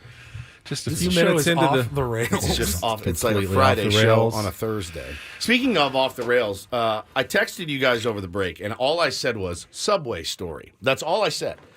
Which, first of all, struck me as odd because you're a Jersey Mike's guy through and through when it comes to your sandwiches. And I was surprised that you would cheat on your beloved Jersey Mike's to go to obviously a big competitor. I don't know what happened to me. I haven't been there in many, many years. But I find a lot of inspiration for this show in a sandwich shop from time to time. I often sit and eat a sandwich alone, and I just watch people, and I watch how they interact and what they do once they're in said sandwich shop.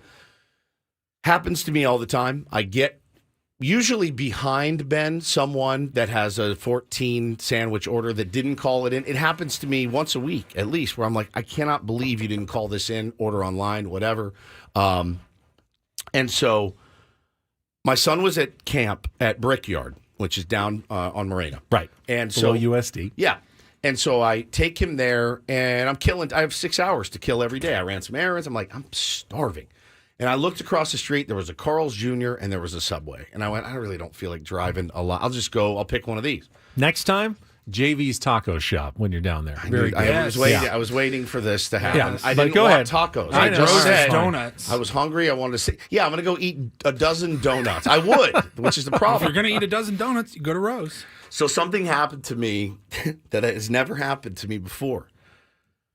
I walk into Subway. I have not been there in years. They have a completely different menu. Like you can still get the turkey sub and the ham sandwich or whatever, but there's all these different combos now. Well, Apparently, it was confusing not only to me, but to the guy that was behind me. Finally, behind me. Had he been in front of me, I don't know if I would have made it back to work. I've never seen this before. He called his wife from Subway and read to her aloud. Oh, my God. Aloud. Oh, not only aloud. She was on speaker. So I could hear her and him as he proceeded to walk to the counter and go, there's a third, it's Italian, it's got ham and capicola and provolone, and he read call it 8 sandwiches. He read every ingredient from every sandwich. And after everyone, no, that's not it. Okay, it's turkey, avocado, bacon, lettuce. No, that's not it. Okay, roast beef, provolone, capricola. No, that's not it. And I'm almost in tears. Did she just want a cold cut combo? What is she going for? Bro, I got my sandwich. I went and sat at the table, and he finally was like, she's like, just give me a tuna sub. And he's like, all right, fine. Gets her a tuna sub.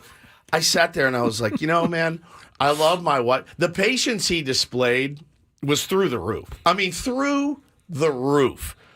But I just thought, lady, he's at a Subway. Just pick your sandwich and let's move on for the day. The whole menu, man. He went through 8 freaking combo sandwiches, and I just thought, I said, this is absolutely incredible. Now, I wanted to run tape, but I didn't because I would have had to ask him for his permission to use it on the air. But if I had that audio, it's exactly what he sounded like. And her, no, that's not it. Okay, ham, roast beef, mayonnaise, Swiss. No, that's not it. Obviously, they can't use the internet because the menu's online. You could have looked it up and just gotten exactly what you wanted. Steak and cheese.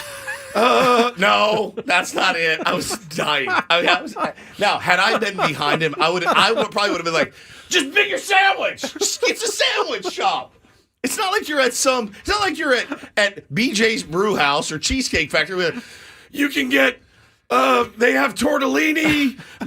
You can get pork chops. There's salmon. It's your sandwich shop. Pick your sandwich. Let's go. Cheesecake Factory.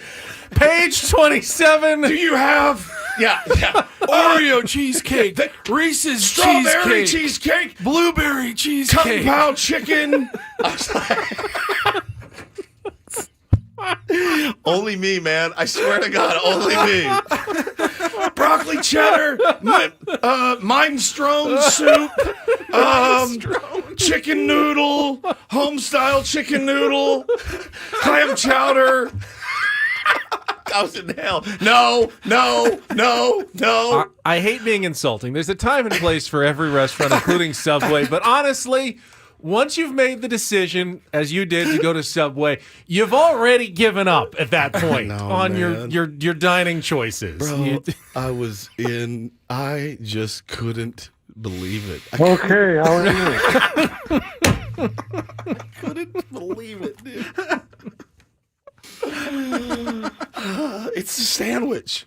You want ham, you want turkey, you want roast beef, you want veggie, you want tuna, you want steak, you want meatball. Those are your options, man. My side literally hurts from laughing. God, the Cheesecake Factory, him ripping through that. I need about 45 minutes here. God, dude. This is incredible. Always me. I always walk into this, too. Everywhere I go, there's something. This happens to me, man. Everywhere. Oh, God, it's so good. So good. Now I wish you were behind him in line. It was just for the reaction. Would you have said something, though, if you were behind, or would you have done your normal huffing and stewing and, you know? I will say this, Benny. Having a show like this where I know that I can go tell that story is good for me, because I think if I didn't, and I would probably, if I was like a 9-to-5 guy again, I'd probably be like, hey, let's go, dude. Can I go ahead of you? I also would have said, if it were me, I would have said, buddy, go ahead.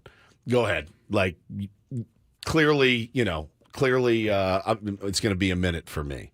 But there, again, what do I always say? There's just not a lot of self-awareness anymore in the world. Nobody really cares about their fellow man.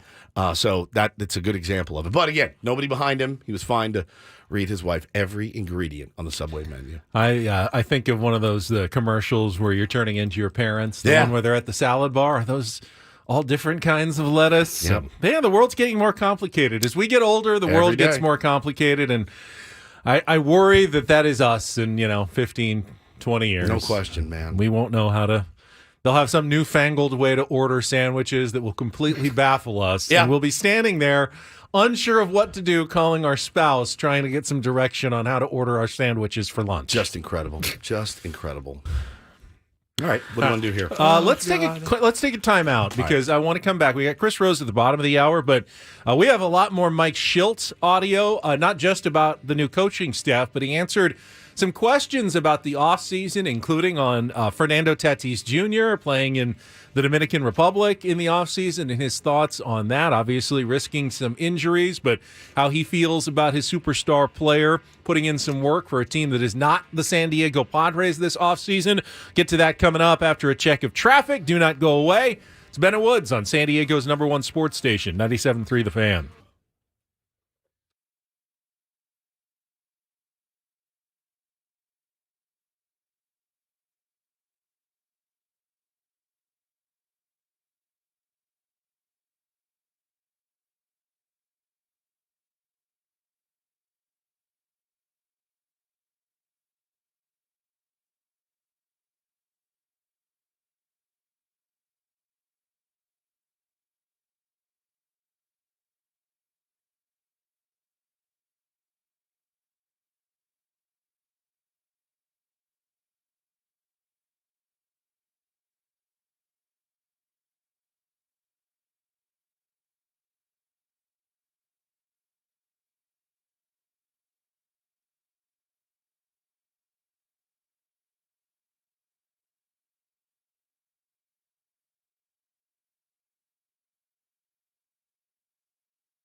Have a little baseball news this morning for you before Chris Rose joins us at the bottom of the hour. It's Ben and Woods leading to 10 o'clock in the debut of Annie and Elston today here on 97.3 The Fan. We will be eagerly anticipating their first break to see what they have in store for us. Can't wait. Be patient. You were patient with us.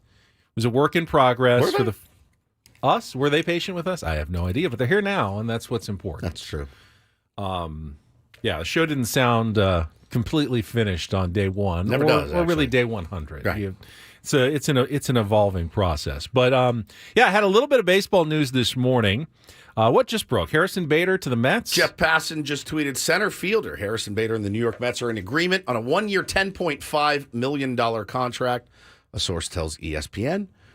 Martino NYC was on the news. So there's another outfielder off the board. Right-handed hitter was injured a lot last year. $10.5 million is the current going rate for a kind of prove it deal, I guess, for a light hitting center fielder. With Less than the prove it deal for a pitcher right now. Absolutely, he has a little pop. Just got done playing in New York with the Yankees, so he'll move crosstown to the Mets. Ben. And we also had some news from the Atlanta Braves, who have performed their wizardry once again, mind tricks on baseball players to try to get them to take less salary. And Chris Sale has reworked his deal. Instead of getting $27.5 million this year, he is going to accept only $16 million from the Atlanta Braves.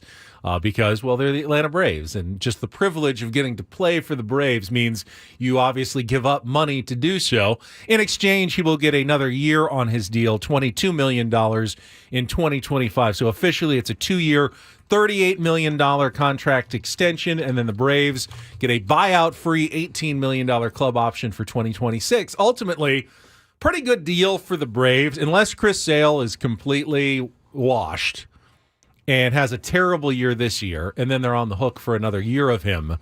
Honestly, even if he's mediocre, they get him at a fairly reasonable price. And if he's good the next couple of years, they get him at an absolute steal at $18 million on a club option in 2026 without a buyout. So everyone around baseball is going, how do the Braves continue to do this with their star players and somehow, work it where they're not paying as much as everybody else? It's such a big if, though. It is. The health. Sale's a big if. It's such a big if with him. And I was just looking at Bader's numbers. Somebody had tweeted they're $10 million for a guy that basically hits like Sugar does in center field. I mean, he's fallen off a lot in the last few years. He is a god-level defender, though, when healthy, Ben. He can absolutely pick it with the best of them out in center field. So that's probably what the Mets need him to do. Probably a bottom-of-the-lineup type guy for them. Even if you don't like Harrison Bader, 10.5, and you didn't want him to come to the Padres, we need somebody. You're feeling relieved that the Padres didn't waste their money on Harrison Bader, and it's a valid opinion to have right now. It's still another outfielder that's off the market that squeezes the market for the remaining outfielders, which the Padres absolutely do need to go out and sign one. So everyone that is signed that goes to another team kind of puts the squeeze on the teams that still need to add outfielders. And the Padres aren't the only team still chasing an outfielder. I saw yesterday the Toronto Blue Jays, even what they've done, and they're pretty set lineup-wise. They're looking for a corner outfielder or a DH bat, something that the Padres absolutely could use as well. And they aren't the only ones, so the Padres have some competition for their areas of need. They always say it's easy to find a corner outfielder. Well, I hear that all the time. And first base, I hear. Yeah. Then why don't we ever have a good first baseman? It's so easy to find a first baseman, guys, a power hitting first baseman. I hear that, and yeah, it's so easy to find a corner outfielder. All right, where are they? We have one who may end up moving to center at some point. So now we need two, and we need a first baseman. Well, where are these guys? Where are they on the market? I was listening yesterday. Brandon Belt still available? Man, wow. I was listening yesterday, forgive me, to Ken Rosenthal's podcast. I can't remember what it's called. I never remember the names. I'm sorry. It's not personal. Foul territory? Foul territory. Thank you. Some sort of baseball-related punny name. Yes. Yeah. The Pine Tar Podcast. Yeah, of course. I was it's the on deck circle. I was eating lunch and I'd seen a tweet about Ken Rosenthal's latest podcast. I'm going to give this thing a shot. It's just him talking into a camera. Hey, guys, what's up? It's the warning track with your host. Our boy, Rates and Barrels. I mean, yeah, everybody does some corny. We're spitting seeds here this morning. It's your pal Woodsy. Join me on the hot corner. So stupid. Welcome back to Up in the Bleachers with Ben and Woods. All right. So anyway, I put on, what is it, Foul Territory? Yeah. So I put on Foul Territory yesterday, and I was actually pretty surprised. Before the offseason, The Athletic had their 40 top free agents. They ranked, everyone got together in a room and said, all right, these are the 40 best free agents out there. 23 of the 40, Ben, still remain unsigned. And he does say, look, there's still plenty of time, certainly. Most of Scott Boris's clients remain unsigned, other than, I think, Nick Martinez, who is a recent addition to Boris Corp. He got him signed, taken care of with the Reds.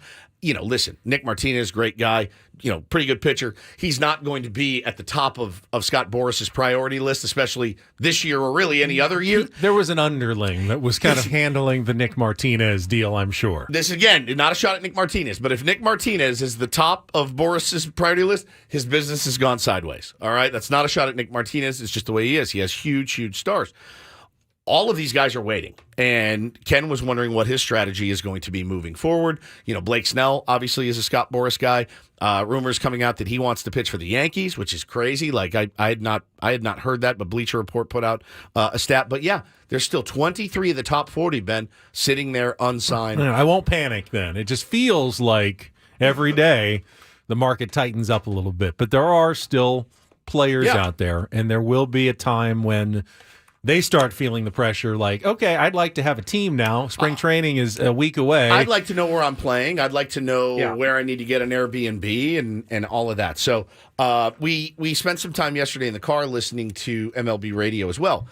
And I think we all talked ourselves into, after the segment, Cody Bellinger coming here to play. And I don't know that they can afford him. I don't know how they would. The way that deals have been structured lately, it does give you some glimmer of hope that maybe he would be open to that. I don't know. But I think every single one of us went, well, I mean, we need left-handers. We need power when he's healthy, as he was last year for the Cubs. He's nasty. He won an MVP. Put him right out in center field. Right out in center field, Tatis, Bellinger. And I sat there and went, oh, God, I'm going to get my hopes up for Cody Bellinger now. Well, and if every other team's going to get weird and creative with contracts, why can't we? What are we doing? Like, it would be like the only thing the Padres could do then the rest of the offseason. There wouldn't be any room for more pitching depth. There wouldn't be any more room for another bat. I mean, you'd still need a third outfielder. You're just basically saying, okay, kids, one of you has to take this job because we just gave all the rest of our money to Cody Bellinger. And I think the big question is, if you can afford...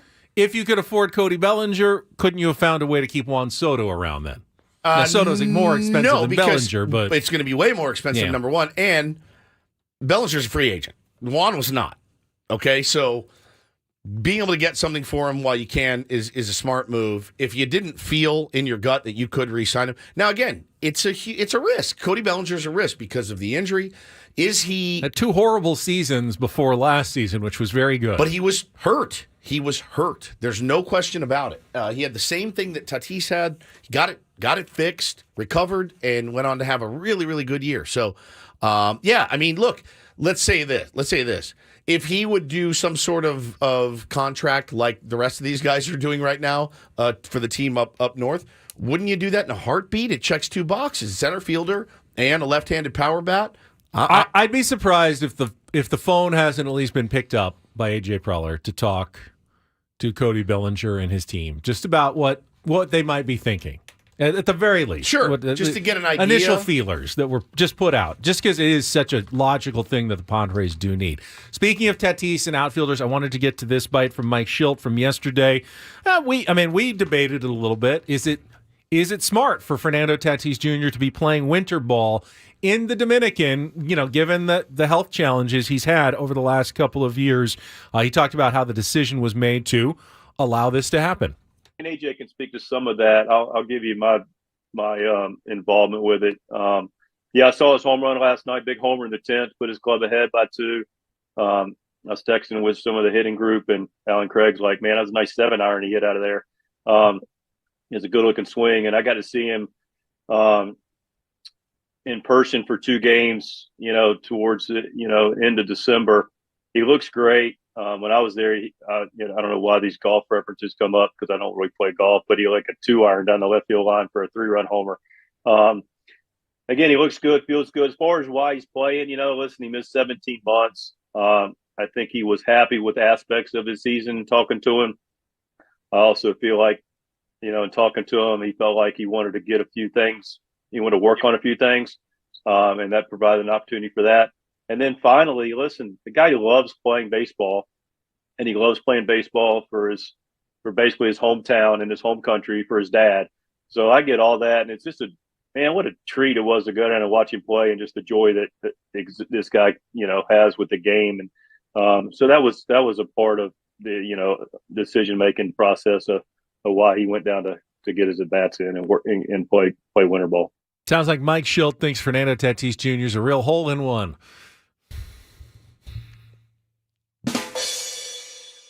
I think he made some good points. Gotta go to break. Yeah, all right. Chris Rose is coming up next. With Please Better do. Woods. I hate you. Please do better. On San Diego's #1 sports station, 97.3 The Fan.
Just quickly, since we were talking about Cody Bellinger, I actually just got an email on the teams with the highest odds to sign Cody Bellinger, top maybe offensive free agent left on the market. Yeah.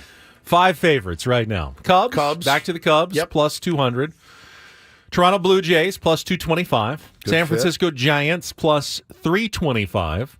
Seattle Mariners, plus 600. And San Diego Padres, plus 850. Oh. And then there's the field. They at least made it up to the top five yeah. of possibilities for Cody Bellinger. I don't know. I think it's a long shot. It is. But, It is. But it is a need. It's a good fit. It's the fit that the Padres need right now. All right, we're going to check traffic when we come back.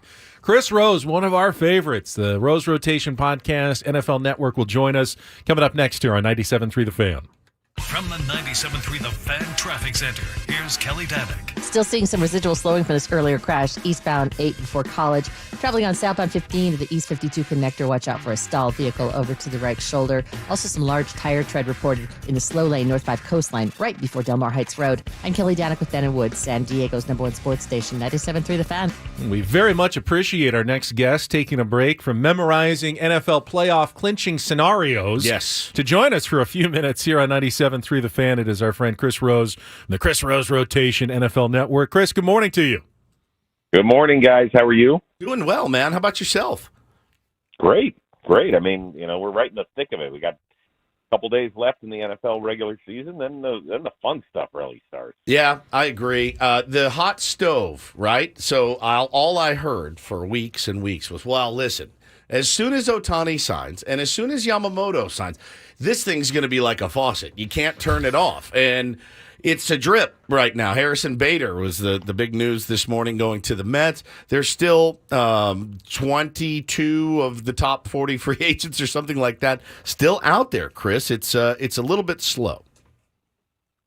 It annoys the hell out of me. Me too. I got to be honest with you. I have this diatribe every year. Like, I think that baseball ought to shut down its offices for 2 weeks around the holidays, put a little pressure on people to do something. Like, I don't know. I don't get it. People say, well, listen, it takes two sides to get a deal done, which is accurate, right? So this could be as much on the players and his representatives as much as on the teams. I understand that. I understand a free market system, et cetera. I think it's not good for the sport. It's, now, does it have to get to NFL or NBA levels where, like, it's done in 48 hours? Every player's off the shelves. I don't know if it has to get to that, but I like it when you can have a little excitement around your teams. And heck, if somebody signs in late November, you could actually buy their jersey for the holiday season. Like, what a novel idea that is. So this sort of stuff drives me nuts, but whatever. They don't like to listen to silly people like me. Well, us either. It's fine. Yeah. So Woods and I had this conversation yesterday. We feel like we're pro player. Like, hey, you got a limited window. Get as much as you can. We're never going to begrudge a guy getting a big salary. And then we see some of the numbers that are going and thinking, all right, Padres could sign a guy like Lucas Giolito. He's coming off, a down season. They need a pitcher. They've got a budget, maybe $6-7 million, something like that. And then he goes and signs for $38.5 million for 2 years. I know he's one of your rotation guys.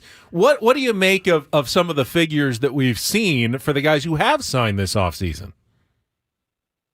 Well, I mean, I'm pro player as well. Here's the thing. With starting pitchers, it's a little bit different. Those guys really get paid to eat innings. And that's why a guy like Lucas Giolito got almost $20 million a year.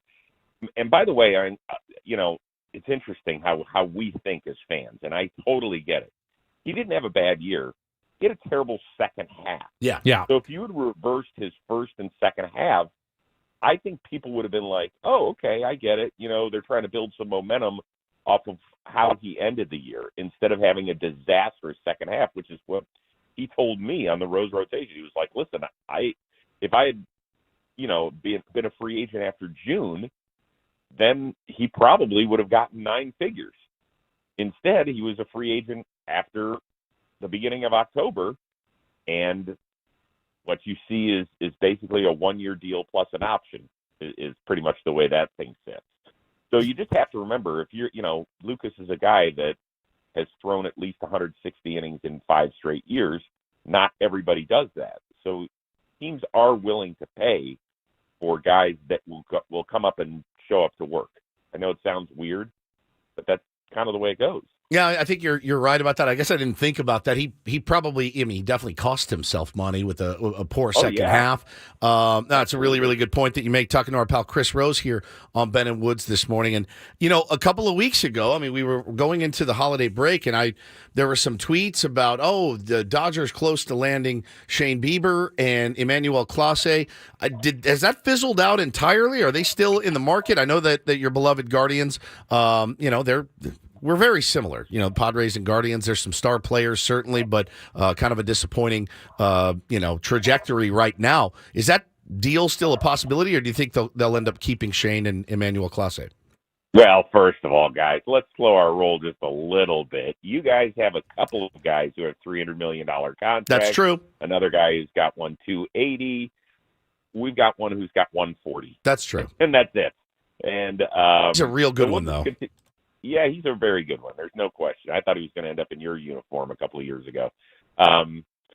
So we'll just continue to eat at the real little kids table. You guys can eat at the one in between the medium, the full adult one, the teenager table. Yeah, the teen table. That's fine. Yeah. That's where you are. You're making that transition. I don't think it's dead. I think a little bit of it has to deal with the fact that Josh Hader hasn't signed yet. And I imagine there's a couple of teams out there that are obviously really interested in Hader. And if they don't get him, that they might turn to Clase, who I do believe is available. And he's totally worth it for teams to go. Now, I think he's coming off of a below average year, to be honest with you. I don't care about leading the league in saves. He blew a ton of saves this year. He was more hittable than he's ever been since he became an elite guy. But his contract is ridiculous. He's got like a 5-year, $20 million contract. It's insane. So he can be had, but you're going to have to give up an awful lot. The reason they paired him with Bieber is obviously Bieber's in the last year of his contract. I think Cleveland will hang on to him for the beginning of the season, but I do think that he gets moved at some point this year. Talking to Chris Rose, and Chris, I love the points you made about trying to kind of improve the baseball offseason. We're always looking to improve all of our sports. College football's bowl season seems like it's next. But what about the NFL? They expanded the regular season to 17 games. It's week 18, and now we get here, and I think I saw yesterday like 10 teams aren't playing their quarterbacks. Is it a problem that the NFL has run into here at the end of the year, that their season's a little bit too long and now there's too many meaningless games at the end of the year? Well, I think it's a little bit of bad luck from the standpoint of that both 1 seeds are locked up, right? So that takes 2 teams out of the equation. The teams that are locked in the AFC at 1, 3, and 5 are all not starting their quarterbacks, right? Between Baltimore, Kansas City, and Cleveland. And you can understand it, right? If you're not going to be going anywhere, if your game has no impact on the standings whatsoever, then why would you play them? So I get it. And then the rest of it is just, it's a massive year for backup quarterbacks. I just can't remember a year where basically half the league has turned a different direction under center. So that's been a real challenge for the NFL. I don't know if there's a way around it because guys are going to get hurt, and in some cases guys just suck. I don't know if there's a way around that part either. The 1 seed thing is certainly an issue. I think you can debate whether giving them, Lamar Jackson this week off and then the bye week, and you're going to say they might be rusty, but the argument against rusty is it's always worse to get hurt than to be rusty. Well, and you've seen it happen. You've seen it happen the last couple of weeks. Huge players from teams that are going to be in the playoffs losing massive players, and it just cannot happen. So I fully get it, Chris. And are you a Browns fan as well? Oh, yeah. Oh, my God. That's my deal. Now, I know you didn't think you'd be sitting here saying it's very important for the Browns to rest Joe Flacco so that he's ready. Yeah. That is insane to me. What a comeback story. that he's had. How fun has that been for you? Well, I'm a fan that has literally seen it all with this organization. Oh, yeah. Right. I was at the drive January 11th, 1987, in row 37, or section 37, row 2, seat 1. So I have seen it all. I did not think I'd see this. I mean, the Browns are starting a fifth different quarterback, and they've made the playoffs, and they have a chance at 12 wins. It has been as enjoyable a ride as I can remember in a while, probably since I was a teenager with those great teams in the 80s. Just because, in the middle of the season, they had a win on the road against Baltimore, coming back from 14 down. Deshaun Watson was perfect in the second half, and you're feeling great about where your team is. And then less than 48 hours later, the season's over for him. And you're like, oh, my God, like it's literally like this was a team that had a chance at making the Super Bowl, and now it's down the drain. And the fact that this guy has come off the couch where he was throwing passes to his dad and his brother and his kids, and is now going to be starting a playoff game when he's got the most road playoff wins of any quarterback ever tied. I cannot believe it's going to happen, and I can't wait to watch it on Peacock. Is Kevin's? Is that there's a playoff game on Peacock there this year? Yes, there is. Oh, geez. Yes, there is. Is Kevin Stefanski the coach of the year? Or do you have to give it to Dan Campbell for getting Detroit to a division title, or is there a Sean McVay argument for getting the Rams to the playoffs when no one thought they'd be there? Well, I would say this. There's a lot of people, including yours truly, that thought the Lions were going to win the division this year. I mean, you can't give it to Dan Campbell just based on the fact that the team hadn't won the division in 30 years. Like, look at what happened with the rest of the division. It's, I don't think anybody's like, oh my God, the Lions won the division this year. Like, okay, I think he's done a great job, and I will give him a ton of credit for turning the entire program around for, in the 3 years that he's been there. But it's not a 3-year award. Yeah. It's a what did you do this year award. And I think for the Browns to have won games with 4 different starting quarterbacks, that's ridiculous. It really is. It's pretty amazing. And one of them being Joe Flacco. I mean, it just blows my mind. It absolutely blows my mind. Well, we're pulling for you, man. That's a great story. And listen, I hope the stove gets heated here pretty soon. Yeah, me too. It's just lagging. It's just lagging right now. It's like, yeah. Well, you know what? Before I go, give me. I want kind of the temperament of the city. Like, what are people thinking about the Padres? Because I actually think that if their players, guys they expected that maybe have over an 800 OPS a year ago, actually do that they should be okay. We think so, too. I mean, we're cautiously optimistic, I think is the best way to put it. You're seeing a lot of people saying... It's been the worst offseason you could draw up, though. Yeah, it has. Just to be losing our owner. Peter Seidler's passing. The manager. And Trading the Soto Soto trade was a big bummer, obviously. It's been a tough offseason here, Chris. It definitely has been terrible, but I think... I really do think the return for Soto was as good as A.J. Preller could have possibly gotten. I do love these value plays that he's found in the bullpen from Japan and Korea. And I think, there are still holes to fill. Again, if the superstars play like superstars, we're going to win some ball games. The health of the pitching obviously is a concern. I mean, we'd love 2 more starters. I think every team in baseball, other than the Dodgers, needs 2 more starting pitchers. I even think you could make an argument that they need another one. Yeah, you're probably right. Actually, we were talking about that yesterday. And when they do, they'll sign Clayton Kershaw. So right, exactly. Now we're excited for the baseball season. Hopefully, these guys come out with something to prove. Last year was such a blip. That's what they called it in Toronto, by the way. They have a pretty star-studded lineup as well. And I think it was their GM or their owner said, "Look, this was a blip. We're too talented not to win." I think Padres fans still feel that way about the Padres. Yeah, I think that's a fair way to see it. I do believe that they need to replace a couple of arms, right? They had some guys, in Lugo and Walker that I thought did a great job. And obviously replacing a Cy Young Award winner, Blake Snell, is going to be a real challenge. So it just feels like it's right there for the taking. Like they could, and I don't think you need to get the biggest studs. I think a guy like Giolito would have helped them out immensely. No doubt. I really do. because they need guys that can give them innings and just keep them in ball games. So there's still a few guys out there that can help them out. And, I don't think anybody was wowed when they signed Waka, and he ended up giving them some great runs. Fantastic season. I mean, we've been, Lugo, they were both terrific. We've been lamenting the Waka $16 million option that we probably should have picked up at this point, but we didn't. And he's going. Where is he? He's a Kansas City. They all went to Kansas City. Everybody went to Kansas City. The Royals who get all the great players in free agency as usual. So. Well, that's because they all think that they can buddy up with Patrick Mahomes, who's part of the team. So why wouldn't you? And then you get closer to Kelsey, and then you get closer to Taylor Swift. And not to mislead you, there is a certain segment of our fan base here that is sky is falling, and we're heading back to the dark ages of Padres baseball. Yes. As well. So, there are. They exist. They exist. We're trying not to go that direction, but they're out there, Chris. So just give you the full picture. I understand it.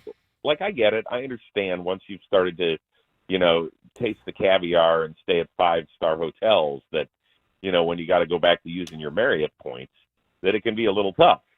So I get it, but that doesn't mean that you can't get a nice workout in the gym. Yeah. And you can always grab something at that little snack shop that's next to the front desk. They always got those great ice creams at those Marriotts. Nothing wrong with the Hampton Inn, man. It's not where they made us stay when we went to spring training a couple of years ago, which it was off the 17. Yeah. The Woods had doo-doo on his curtains, and it was really, really bad. And we're not there yet, Chris. We're not there. Let's not act like we are. Don't invite me to stay anytime in the near future. Yeah, it was bad. Hard pass, guys. I'll do a phoner. Thank you, Thanks, as Chris. usual, buddy. Appreciate you.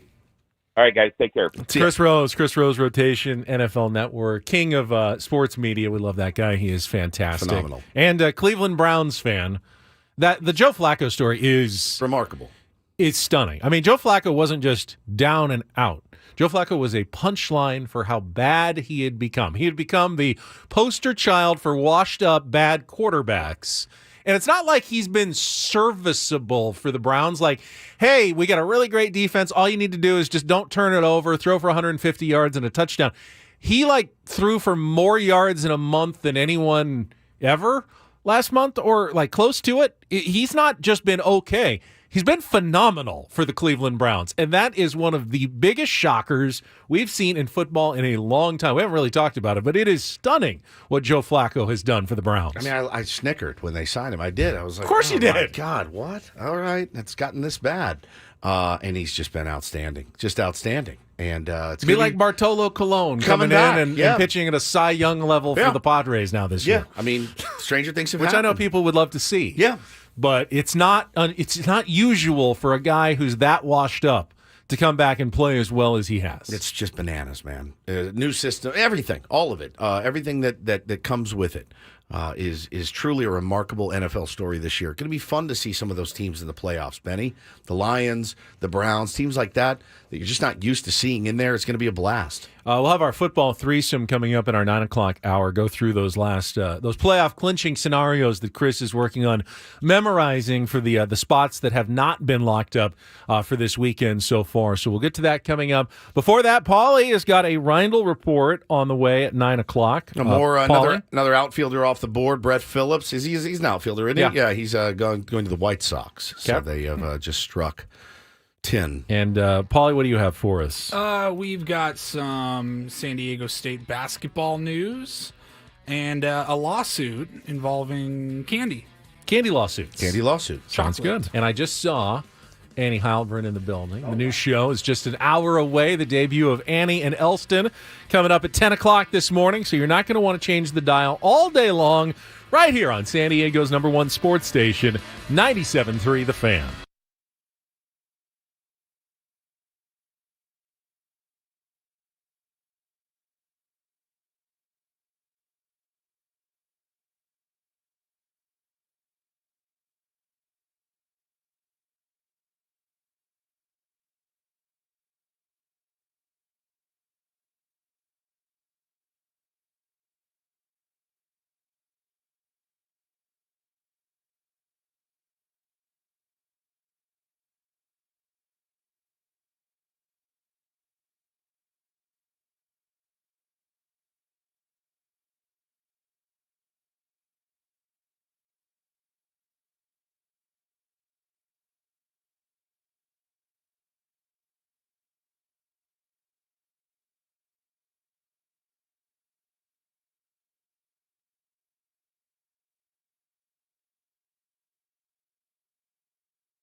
Thanks again to Chris Rose. Always fantastic, as Woods pointed out. We were saying goodbye to him. He had questions for us. Yeah, it's great. You like to have guests who seem to enjoy the conversation enough that they're not racing to get away from you at the end of the call. That's usually the sign of someone that you'll want to have on a radio program. Yeah, I'm on the phone with Ben. Yeah, Yeah. Yep. Okay. Sure. I'm the Sure. Okay. Sure. Yep. Every time. You be calling him to be like, "Hey, man, I have some really, really bad news," and he's like, "Yeah. Give it to me. Okay, that's fine. Yeah, we'll deal with it. No problem. We got it. All right, I'll talk to you later. Yeah. Sure. All right, yeah. No, have a good day. Okay. Yeah. No, we're good. Bye. It is incredible. This man slammed his brakes on last night in the middle lane. He scared me. I'm sorry. You were both looking down at your phones I got at the my time. headphones in. I'm editing a video. There was this big, what was it, like a conversion big van? moving van, Yeah. and it had swerved all the way from way on the right of the lane to the right of me, like it was going to run into me on the left of the lane. And Use your horn. I could have used my horn, but You I did slammed not on the brakes. But using your horn doesn't prevent someone from hitting you. Getting out of their way does. So there was no one behind me. There was a car to my left, so I couldn't swerve to the left. So I decided I better hit the brakes fairly hard just in case that guy swerves into the road. Now, he didn't. He straightened out.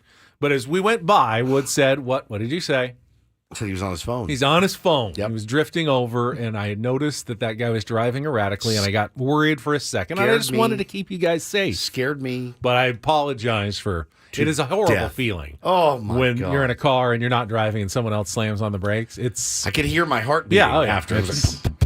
It is one of the most stressful feelings you can get.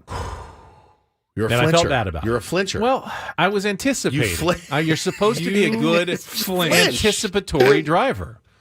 But I saw him coming over. I didn't know if it was a non-signaled turn, lane change, or what was going on. And I mean, you're the one who gets taken out first. You were both on his side of the car. So I was trying to protect both of you. Than have to go through that again. I was going to say, that's still, that little jolt wasn't as bad as him whipping into a coffee shop parking lot at about 60 miles an hour. That's true. He got some curb on the way out of a different parking lot. Let's stop for coffee to stall because we were so early. And I saw, coffee, sign. Turned in. I didn't know what it was. I don't want to ride with you ever again. You do drive very slow and safe, but I just don't want to ride with you anymore. I got us to L.A. in an hour. In an hour and 25 minutes. I'm never gonna hear the end of that. I know. Yeah, it wasn't because of your fast, elite driving. Because you had 3 people in the car and we could take that super express lane. Yeah, we had the super express lane. Apparently, I still need to register or something, or they're going to fine me for using it. I didn't know how it worked. It said 3+, no toll, so I rode on it, but I don't have the transponder thing. Right. So I need to go and register to make sure I don't get fined or something for that. It's very confusing. If it says no toll 3+, you think I can just drive on no that. toll. But you can't drive on it unless you have one of those fast track toll road transponder boxes. Sticker thing, yeah. And I asked the question, how do they know the difference between someone who's riding in a carpool with a bunch of people and then someone who's just by themselves and supposed to be paying the toll? And now I found out. They don't know the difference. They scan your license plate either way. You just got to go online and let them know and figure it out, I guess. Well, that'll be the last time we ride with you to anywhere. So just so you know, still freaked out about that. Let's get to the Ryle report. And get things started here with our today's edition of the Ryle Report. Now tuned into the greatest. Welcome to the Ryle Report with Paul Ryle. Hi, Paul. All right. 2 stories from the world of sports that we haven't gotten to yet. We'll start off in Major League Baseball. And 1 story that you didn't know you needed. Are you laughing, biatch? It's the Ryle Report Hey, Paul, how you doing? Okay, how are you? on 97.3 The Fan. Are you ready to bless the mood? I need some help, please. That was good. Can I get a oh yeah? Oh yeah. All right. All right. Gentlemen, about 2 hours ago, we were talking about San Diego State. Big win last night over Fresno State. Took care of business. TCB. It's a TCB win right there. Absolutely. Take care of business. And handily. And they covered. Handily. Covered mightily. Yeah. But had some good news for the Aztecs basketball team prior to tip-off last night. Ryle Waters, our guy, he was named one of the National Players of the Week for his performance last week, and it was strange. Only played one game last week, and that was the big win in Spokane over Gonzaga, and he was by far the best player in that game. But I would think most players of the week, there's 5 players on the list each week, usually play 1 or 2 games at least. Yeah, but last week was that holiday week, and there wasn't a lot of college basketball. Sure. So one good performance, I think, one good performance and one big win. And that was probably the marquee game in college basketball last week. San Diego State against Gonzaga. So a lot of people were watching it. Now, you said you were happy the Aztecs didn't get ranked because they always lose the game after they're ranked. Well, there's still the curse involved, though. Ryle Waters gets named National Player of the Week. He gets hurt. And, of course, he rolls his ankle and gets hurt and missed, the last 26 minutes of the game, and we have no idea yet. We just can't have too many good he'll things. be available for Saturday's game against UNLV. So there's always a but when it comes to San Diego sports. No update on his injury status? Not yet. Okay. I think Dutch is going to talk tomorrow to the media. He might have an update for you then. If you want to go down to the Jam Center and talk to Dutch, you go do that right after the show tomorrow. Me? No, we got golf tomorrow. We can't do it. Yeah. Otherwise, I'm sure Woods was going to be there. I was going to be there, but with bells on and freshly invited. No, they got an email. You didn't get the email today? Dutch media availability tomorrow? I don't check my work email very much. All right. Sorry. All right, that's it for sports today. Okay. So from Ryle Waters to Reese's Candy. To Reese's. I like that. Reese's. Reese's. They've never made a bad product, Reese's. by the way. Never one. Not one. Reese's. Yeah, they have. White chocolate Reese's are not good. You're right.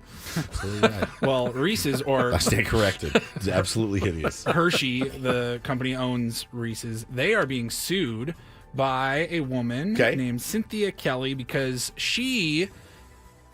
believed that she was buying Halloween-themed Reese's Pieces. The little pumpkins? The little pumpkin-carved Love them. chocolates. Delicious. The peanut butter cup that looks like a pumpkin. Yes. Instead of just a little circle with the little ridges on the side. She opened the bag and opened one up, and it was just kind of a... It wasn't like the typical Reese's peanut butter cup. Okay. But there were no... It was not a pumpkin carving. It was just kind of a blob. There was no nothing etched into it, nothing like that. It was just kind of like a blob of Reese's. Still tastes the same. Well, she's claiming that that's false advertising. Oh, what a monster she is. She's the kind of person that makes her husband read the Subway menu. Now, to do her we not know over that maybe speakerphone. it just got a little hot? You know when a Reese's gets hot and it starts to melt and then it gels again, it's no longer the right shape anymore. It's just a mess. Now, if you're watching on our YouTube stream or on Twitch, oh yeah, it looks delicious. It's kind of a pumpkin shape. It's a pumpkin shape. It's got pumpkin ribs. She sucks, man. But it's not. But it doesn't have the little face like on the package. Yeah, look at the wrapper. How much is she suing for? $1? She is suing $4.50. No, where did it go? Page just refreshed. I want to say. What's that? That's $5 $1.75. $5 million. $5 million because there wasn't a face on her Reese's If I'm pumpkin. a judge, I not only throw this case out quickly, I throw her in prison. Have we gotten a little too litigious in our society? Emotional damage, yeah. There's no face on my Reese's against pumpkin. Hershey, the maker of Reese's, alleging the company falsely represented several of its holiday-themed products on packaging, as well as the peanut butter pumpkins, white pumpkins, Pieces pumpkins, peanut butter ghost, white ghost, and others. Hey, I don't know her, but I don't like her. The peanut butter ghost had not actually died and come back to as life. a ghost. I saw a just guy candy. over the weekend post a picture of his bag of Lay's potato chips. It was one of my Twitter follows. There was one chip in it. One. He opened his bag of Lay's. There was one. Lay's How do you know that's potato not a chip. hoax? You could just empty the bag and leave one chip in. I guess it could be, but he tweeted at Lay's like, "Hey Lay's, this is a complete rip-off." Yeah, I guess you're right. He could have emptied it and said, "Hey, this will be a funny bit," but I don't think he was. Have you ever taken one of those Lay's bags to high altitude? No. Like you drive, so because of the pressure changes, by the time you get up gets to like, if you big. take one to Arrowhead, when you got up there, it would be big like a pillow. It would be almost like overflowed and exploding. So if I go into Vaughn's and Arrowhead, And- all of the bags are big, or And no? then when you come back down, it'll like collapse and crush Hold on on. itself. All right, so if I walk into Vaughn's at Lake Arrowhead right now and buy They should probably be fairly normal. Why? But if you change the pressure, if you drive up or down and the pressure changes, the bag will expand or contract. It's fascinating. Physics. Are the ones that are on the shelf now adjusted to the pressure? I don't know. That's a good question. The ones in Arrowhead? The ones that are like in Denver, if you go into Denver? They may be pressure adjusted. Pressurized? Yeah. It's fascinating. I did not know that. All right. Yeah, this is a good point here. Bean says water bottles. Yeah. Seen the water bottles expand. Yeah. Squeeze back. I can't. Very. Good stuff. She's not winning this lawsuit. There's no chance. I mean, that's got to happen all the time, right? Because you see advertisements and promotional stuff for food. It never looks the same in real life. I mean, there's nobody on the planet that loves a Big Mac more than I do. It does not look like the commercial. It just does not. If that's the case, if I sued for $5 million for every Big Mac that I ate that didn't look like the commercial, I'd have $70 billion. They're flat. They're tiny. You're like, all right, but fine. You know this. You know it. Now, technically, there are laws that you can't put any ingredient on that doesn't come on the sandwich, but they have like sandwich artists, and they'll push all the toppings to one edge and make them all as perfect as they possibly can be. If you looked at the other side of that sandwich that they had in the commercial, you'd see nothing because the bun would just be empty looking and it would be all flat and collapsed on itself. So they could make the one side that's on camera look as perfect as it possibly can look. Meat overflowing, just perfect. Lettuce falling It's just amazing. That's great. All right. Well, so from Reese to Reese's. You better have another Reese-related story for us. I don't. No. I'm going to talk about the 13-year-old kid that became the first person to ever break Tetris. He beat Tetris. Well, it's Throwback Thursday, and while I'm interested in that story, it's Throwback Thursday. You could play the Reese Davis audio from the other day. Reese's Candy. Yeah, Reese Davis. We just had Reese just had it. That was great. Yeah. Reese Davis. We played this on Tuesday, our first show of the year. Talking about Jalen Milroe and his clothing line. Yes. Jalen Milroe often wears his own branded apparel reading LANK across the front. It's an acronym that stands for Let a Naysayer Know. Being told by his former offensive coordinator, Bill O'Brien. That is not what I thought.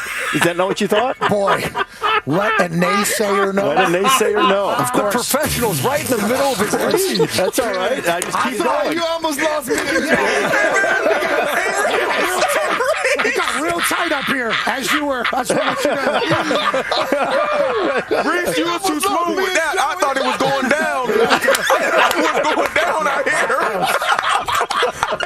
It was like I thought I was about to witness a man losing his job live on the air. Things got real tight up here. Let a naysayer know. Oh, God. Holy crap, man. God, that murdered me. But I actually do want to hear about Tetris. I kind of do, too. Okay, well, we all... How can you beat you got your Tetris? Doesn't it just keeps getting faster and faster until you can't do it anymore? The more you play, every level gets faster and faster and faster, and it just keeps on going. And so there's a 13-year-old kid in Oklahoma named Willis Gibson, and he said there's a glitch that, like, if it got so fast, you got so far and through so many levels, it gets so fast that the game glitches, it can't keep up, and it just crashes. It's over. It's done. You're faster than the computer brain of the game. That's amazing. Up until Willis beat the game, only AI, like computer-generated AI, was able to get it to go that fast. That's incredible. And he finally did it. Question. He said he made it to a level 157 before it froze up. It's unbelievable. Question. What games have you beat? I've beaten most of the Mario games. Super Mario Brothers, I beat Super Mario Brothers. World. I did the reverse Luigi World as well on Super Mario World. I beat Legend of Zelda when I was a kid. Everyone asked me how to do it. I was the expert on that one.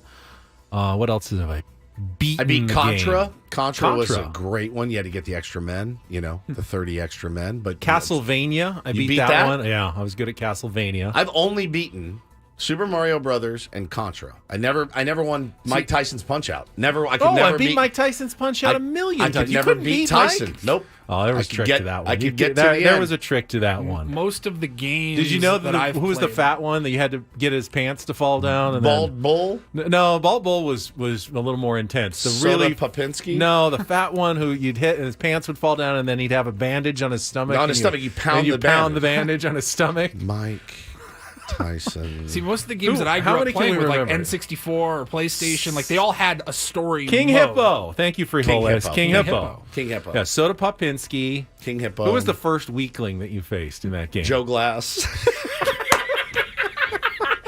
I got an unhealthy enjoyment from beating the S out of Joe Glass. And I mean just destroying that guy. It was an unhealthy obsession with it. I looked forward to fighting Joe Glass every day. But those are the only 2 games I ever beat. Because I didn't, and that's Yeah, Glass Joe. Glass Yeah, Joe. I'm Glass sorry, Joe yeah. Glass. Definitely never beat Tetris. Tetris. Glass Joe. No. How about I remember seeing a video of a guy who played so much Pac-Man that he memorized how to beat it blindfolded. Oh my! Like down, left, God. like knew where the ghosts were gonna be, and he was Exactly able to- how long before he had to turn up and down. And Oh my Like, God! someone That's has too much time on their crazy. hands. There were those people though that like I was never really good. I was better at home than in the arcade, you know. But there were those people that could go play Frogger or something and play it on a quarter for 45 minutes. You're like, bro, are you kidding? I never had a high score at an your money's arcade. worth. Never had a high score at an arcade. Who else did I forget? Von Kaiser. Von Kaiser, God, man. Piston Honda. Piston Honda. Don Flamenco, the Oh, dancing the dancing- boxer. I got my initials on the high score one time. We had a Godfather's Pizza in my small town, and that's where everybody's soccer team or Yeah. whatever would go there for their banquet. And they had this was probably 2000, 2001, the arcade Simpsons game. And I was able to beat it, or not beat it, but get Get your a name high on there? score. It was like number 4 or 5. I'll tell you, my kids PTR. my kids like to go to Dave and Buster's and play games now, and it's fun. I love it too. Games are like $7 a piece, and they're impossible. Every game is seemingly impossible now to play.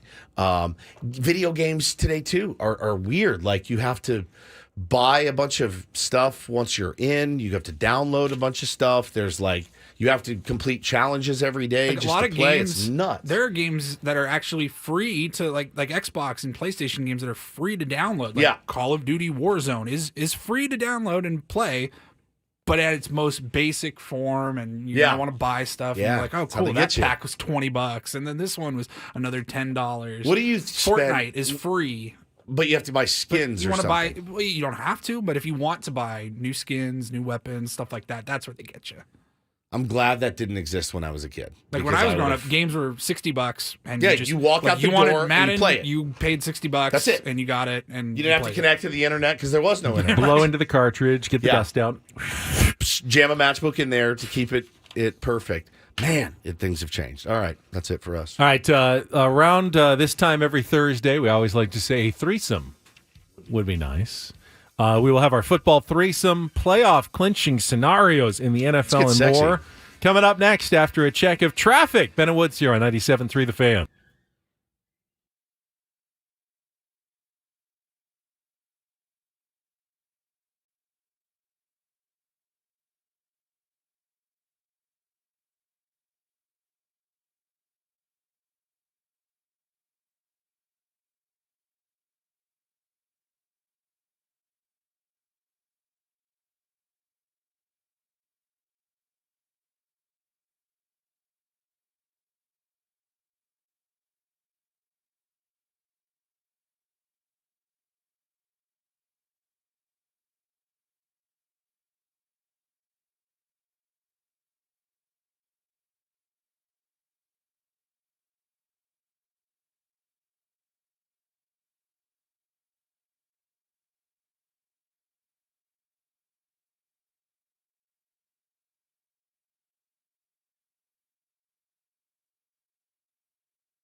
You can tune into Kickoff with Boomer and Valenti at least one more time. Tomorrow night, 6 o'clock, here on 97.3 The Fan. Also on the Odyssey app. They will preview Week 18. Entire slate of games with analysis and picks. It is brought to you nationally by Casamigos Tequila, brought to you by those who drink it, and by Lowe's. Lowe's knows home improvement. And with that, get to some stories. Can Ben and Woods interest you in a threesome? A threesome would be fun. Oh, not that kind of threesome. Dang it! We're talking end-arounds, the best tight ends in the world. He must work out. And going all the way in this game of inches. Nice. It's the NFL threesome with Ben and Woods. Brought to you by Hamul Casino. Fun above all else on 97.3 The Fan. Personal foul, 69, offense. He was giving them the business. Gets me every time. It does. I will start with some Jets news. No shocker here. They are not one of the teams competing for the postseason. They will be facing the New England Patriots in what could be Bill Belichick's last game in the final week of the season. But they will do so without Dalvin Cook, who was released on Tuesday, but by mutual agreement, in order to allow him to maybe hook on with a playoff contender for the last week and into the postseason. Now, Cook did not have a very good year with the Jets either. You could say, well, did he have anyone to, get him the ball or anything? But his playing time had been shrinking for weeks, and didn't even play last Thursday against Cleveland. Not a single snap, even though he was in uniform. So didn't go well for Dalvin Cook. Maybe he'll have better luck. I think today there's a 24-hour waiver period, so my guess is nice. If someone claims him, we'll find out about that today, but I haven't seen any news on that yet. Being able to jump on a contender like that at the end of the year, that's pretty by good. The team. It is a good move by the team. It's Good for the player. It's nice. Zach Wilson won't be playing, and they say probably never again for the Jets. Wow. He's done. I saw Keenan Allen is not playing for the L.A. Chargers, and his cap number is like $34 million next year, and they say there's a possibility he could be done. He had a great year, but oftentimes injured, and the Chargers are going to have some cap trouble next year with Justin Herbert's number going up. So we could see the last game, or have already seen the last game for some players around the NFL. While the NFL does, they do everything right as far as marketing their product, branding their product, Ben, covering up things in their league, et cetera, to make a lot of money. The one thing they have not been able to figure out is the Pro Bowl. Now, I think it still means a lot to a player to get selected to a Pro Bowl, to know that you're, baseball all-star, the NHL all-star game's fantastic, the NBA all-star game weekend is fantastic. The NFL Pro Bowl is like, oh my God, this is the biggest afterthought of all time. Still an honor, though. And Brock Purdy, Tua Tagovailoa selected their first Pro Bowl starting quarterbacks for their respective conferences, Ben. Brock Purdy, one of 9 Niners to get selected. He's joined by Nick. None of them hope to actually be there because they want to be in the Super Bowl. All of them, 100%. Like, everybody gets these nominations, like, hope I don't have to go because I hope I'm in the Super Bowl the next week. That's exactly right. But I was so looking forward to the skills challenge while I was there. Are they doing a flag football game now too? They do, like flag football, and they do like weird, I haven't actually watched carnival the competitions highlights and stuff like that. You know what, Paul? It's a good point. I'm ripping on it. I don't know the last time I watched it. I think when I watched it was 1988. They haven't played the game in like 2 years. Oh, really? They don't actually play the Pro Bowl anymore. But I've seen like a commercial, like, hey, don't forget the Pro Bowl coming up on Saturday, whatever. You're like, I'm totally going to. Oh, yeah. I'm totally going to forget. And then I'll see a guy, they have like the big fluffy mat, like a gymnastics pad, and like guys will try to do the craziest jump and catch a ball that they can do. I'm like, okay, cool. All right, no, this is like watching my kids play in the living room. So you said Brock Purdy, Nick Bosa. Tua's the starter for the AFC. Correct. Over Lamar Jackson, who made the team, but even though Lamar Jackson's likely MVP, monster year, Tua gets to start the Pro Bowl. Neither of them, of course, want to be there for the same reason. Correct. 49ers don't want to be there. 9 Niners in there, Ben. San Diego's Fred Warner's in there. George Kittle, Christian McCaffrey, Trent Williams. I mean, they're stacked. For the Niners. So a lot of Pro Bowl selections. Patrick Mahomes is now the third quarterback in the AFC. Matthew Stafford, the NFC's third quarterback as well. So a lot of big names in there. A lot of first-timers in there as well. All right, finally, Playoff picture going into Week 18. First of all, here are the teams that are already in. In the AFC, Baltimore has locked up the number 1 seed. They're 13-3. No one can catch them. Miami has clinched a playoff spot, but not the division title. That's a big one this weekend. Kansas City Chiefs have clinched a playoff spot. The Cleveland Browns have clinched a playoff spot. So 4 in, 3 spots remaining. In the NFC, the 49ers have clinched the number 1 seed, and they are in. Cowboys have clinched, Lions have clinched, Eagles have clinched, and the Rams at 9-7 have already clinched a playoff spot. There's still 2 playoff spots available in the NFC. So here are your possibilities in Week 18. I love this. Big game. Texans at Indianapolis Colts. The Indianapolis Colts currently hold the last seed, but they would need to win to clinch a playoff spot, or they could even win the division if they win and Jacksonville loses. Jacksonville's going for the division title. They need to win their game to clinch the AFC South at Tennessee. Now, Houston can come in, and they've had a surprisingly good season already. They can steal that last wild card by beating the Indianapolis Colts. So that's a win and you're in game. Win and Houston, you're in for them, Indianapolis. And that knocks out Indianapolis? Yes. Okay. If they win, they're in and knocks out Indianapolis, and they could even win the division as well. No, they can't win the division. They can only get the wild card for Houston. The Steelers are at Baltimore. Of course, they're playing a Baltimore Ravens team that is resting Lamar Jackson. They win, and they can get into the playoffs, but they need some help. They need either a Buffalo loss or a Jacksonville loss or a Houston-Indianapolis tie to get into the playoffs, along with a win over the Steelers. So that's probably not going to happen. Not going to happen. But they need a win and either Buffalo or Jacksonville to lose. Now, Buffalo, they're playing Miami, and the winner wins the AFC East. Miami is going to the playoffs regardless. Buffalo could actually miss the playoffs, though. If Buffalo loses and Pittsburgh wins and Jacksonville wins, then the Buffalo Bills could still miss the playoffs. So they could finish with the 2 seed.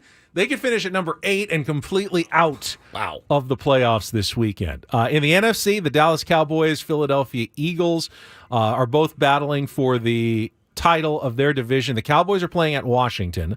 If they win, they've got it. They've got the NFC East title. Or if Philadelphia loses, Dallas gets the NFC East title. The Eagles are playing the New York Giants. And then the NFC South is up for grabs.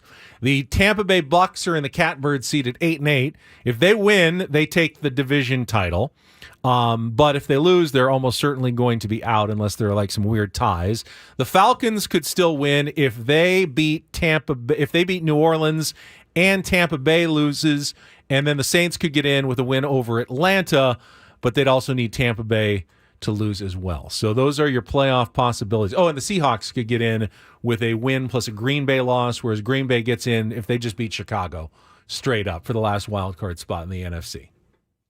I'm going to repeat that back to you. Please. No, I'm just There'll kidding. be a test. I fell asleep coming 4 up minutes later. ago. Sorry Nothing about against that. you, but it's a lot of possibilities for one weekend Yeah.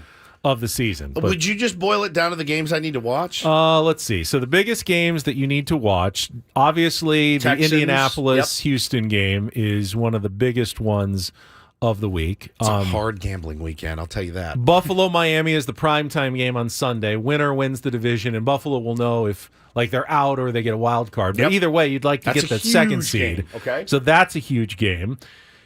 Dallas trying to clinch. They're at Washington. It's not like a must-watch, but they are going for the division title, so that's not a bad one. Philly is hoping that Dallas loses and they beat New York so they could win a division title. But that's good. And then, I don't know, you care about any of the NFC South games? Not really. Atlanta, Tampa Bay, Carolina. Kind of a forgotten division for me. So, those are mostly the biggest ones. And then Green Bay win and they're in. So the Packers game is an important one against the Chicago Bears.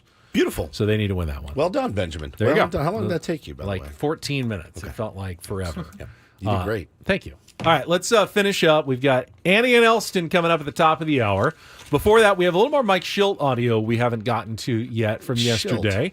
Manager of the San Diego Padres. A couple of more nuggets from the skipper as he's gone through and talked to his players and had what has it been, about a month and a half? 6 plus weeks or so. since he's been hired. So settling into the job in the offseason. So we'll see what else he had to say. Do that coming up next with Ben and Woods on San Diego's #1 sports station, 97.3 The Fan.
All right, coming up in 20 minutes, the greatest first segment any show has ever done in the history of radio.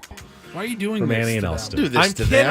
I'm Jesus. kidding. I said earlier, give them like a few weeks, months. You know, let them settle in a little bit. When I started in radio, they said it takes a new show about a year to get off the ground. Now they have really cut that number in like thirds now. You don't really get a year. If you're not doing well, man, they'll cut you. They'll cut you quick. So no pressure, guys. No pressure at all. It's important to come out, hot. I know they will. I mean, Craig's been broadcasting for many, many years. The guy's had 75,000 podcasts. I've been on 74,999 of them exclusively, and so I know they're going to be ready for this. I know they're going to be prepared. But yeah, it's going to be rough. We have terrible shows. We've been doing this together for a long time. We have horrific shows. I'm about to fall asleep right now. There's the small things you don't think about. Adam just came in and looked around like, is there not a sign with our phone numbers? So, Craig and Annie can look up and remind everybody what the number is to call in. We still do that. And I said, no, there's no sign. And that's why I continually get it wrong. Like 1 out of every 4 times I try to give our phone number, I give out the wrong area code. Roberto says, today has been bad. Ha. And Tim says, yes, like this one. I'll slit both of your throats. I am exhausted right now. Is it weird that this is our third time? I'm already burned out for the year. completely burned out because the vacation was terrible. And then we had to start a couple days ago. And then the long event last night. I'm just worn out. I don't know how you do this on a daily basis, Ben. The good news is tomorrow is Friday.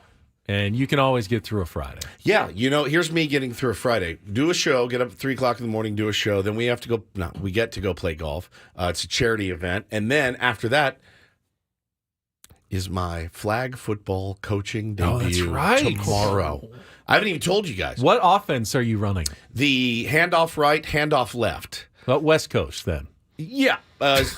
No, there will be there's no passing. So spread, power, triple option. Triple option, maybe. Single option. They can't catch a snap.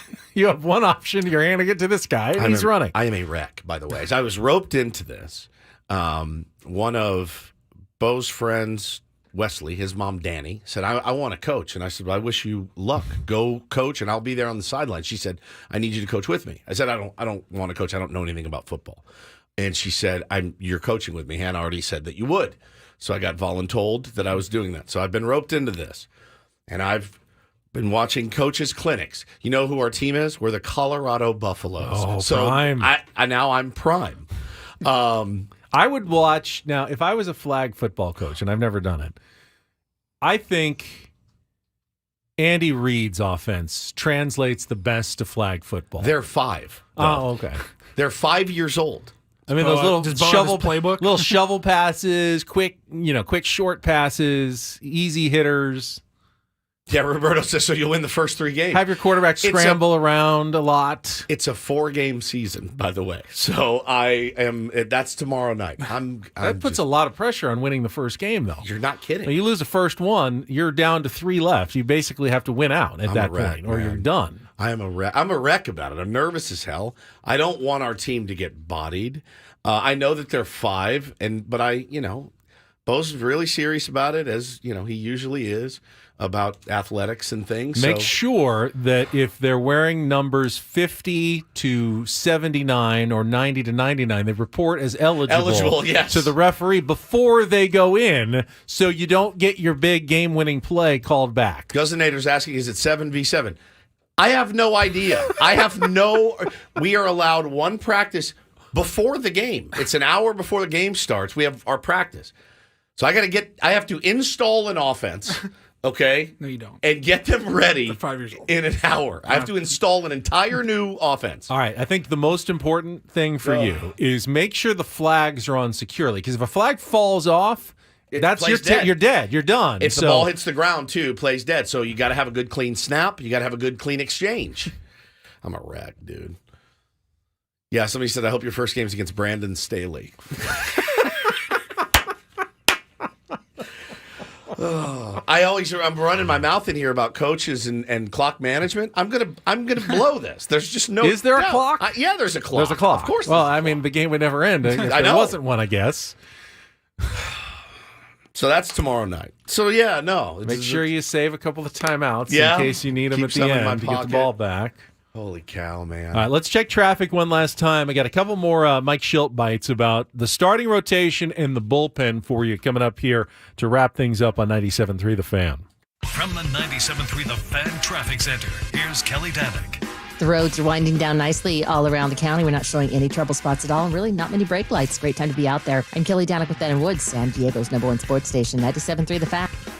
We, as fans, you make some assumptions when the Padres make a trade, like the did with Juan Soto and the Yankees, that Michael King and Johnny Brito and Randy Vasquez are they going right into the rotation? How's that going to work? But it's really up to Mike Schilt to see what he sees in those guys. And when he did his Zoom news conference yesterday, Schilt was asked about how he does plan to use those 3 pitchers that were acquired from the Yankees in the Soto trade. Will definitely be in the competition to start for sure. They've been acquired. We're excited about, King and Brito and Vasquez. Also gotten to talk to them briefly. Met Brito and Vasquez, as well. Just the reports prior to meeting were high character, solid, kind of guys you want in your club. And, getting to meet them and talk to them, they more than exceed that. These are really hungry guys that are excited about the opportunity, that will be given the opportunity to start. And I can't wait to see what they're going to do for us. They're going to be a big part of what we do. Some cliches there. I noted when he said the guys are hungry to kind of come in and prove themselves. You wonder, going from the Yankees to the Padres, different dynamic, different coast. I can imagine for some guys that feels like a letdown. For others, it probably feels like an opportunity or like a chance to reset and redefine yourself moving to another organization. Maybe not one that, has quite the history to it. Yeah, I don't know. I mean, I think expectations are expectations. They're high here too. They're high here too. It's not, it's not New York certainly, but I don't know that. As a player it makes much difference to you, because these are guys that are trying to prove themselves. They were trying to prove themselves in New York, and they're trying to prove themselves here. They want to get paid. They want to get paid big money. All of them do. It's the perks of that job, Benny. So I'm excited. I do get from Mike Schilt that he is a guy that likes competition, right? And I get that that's what he's going to be stressing a lot of in camp, is because, again, I don't know how you couldn't be excited being a San Diego Padre right now if you are a young player. There is plenty of opportunity here, plenty of opportunity, and guys want to come in and seize a job. It's there for them, especially if you can pitch. All 3 of those guys, but especially Brito and Vasquez, have extensive work out of the bullpen as well. Sure. Long man stuff. Padres will need those kind of innings, and you wonder how traditional the rotation is going to look. I mean, is it just five guy and go as long as you can, or will there be, more of maybe an opener day in that rotation? Will there be a piggyback kind of hey, but there's 4 and 4 guys, from the long men of the bullpen? What will it look like for the Padres? There's absolutely zero reason on January 3rd to start putting guys in buckets at all. I mean, honestly, there is no reason at all for him to say, this isn't what I envision, because everybody knows it changes like that. I mean, it changes like that. You go, we have so much pitching, we're going to do a 6-man rotation. Oh, now we have to do a piggyback, and now we have to have a spot starter, call somebody up. It doesn't make any sense to name a closer right now. Doesn't make any sense to name an 8th-inning guy, a 7th-inning guy. Let's see what we got coming out of spring training. And I do have faith that he and the rest of his holistic staff will figure out a way to best deploy them. And you said he doesn't feel compelled to name a closer. Did get asked about the bullpen roles of Robert Suarez and Yuki Matsui. Now, this was before the signing was announced, but who's going to be the closer? This is what Mike Schilt had to say. Hang on. Oh, yeah. All right, settle down. Sorry about that. Hanging on to hear Mike Schilt talking about bullpen roles for Robert Suarez and Yuki Matsui. thought about it, not gotten to the point where it's granular. Excited to have Matsui aboard, Sanchi back. Both of them are, looks like they're having really productive all seasons, as pretty much sounds like all of our club is. Feels like our guys are winning their off season, so that's exciting. As far as the roles go, the good news is, give us as many quality pitchers as possible, and we'll figure out how to use them in the right spots. Sanchi's got experience closing, which is great. Clearly, Matsui does as well. I don't know that we're going to establish this absolute, rubber stamp. This is the closer kind of deal. I think the ability to, based on where we are in lineups and matchups, gives us some flexibility. So I'm appreciative of the quality of guys we're going to have in the back end of the bullpen and the other guys in our bullpen as well. Got a question about that? Before I do that, though, Paulie reminded me we have some Aztecs tickets to give away for Saturday's game against UNLV. So last couple of minutes, I'll take your call right now.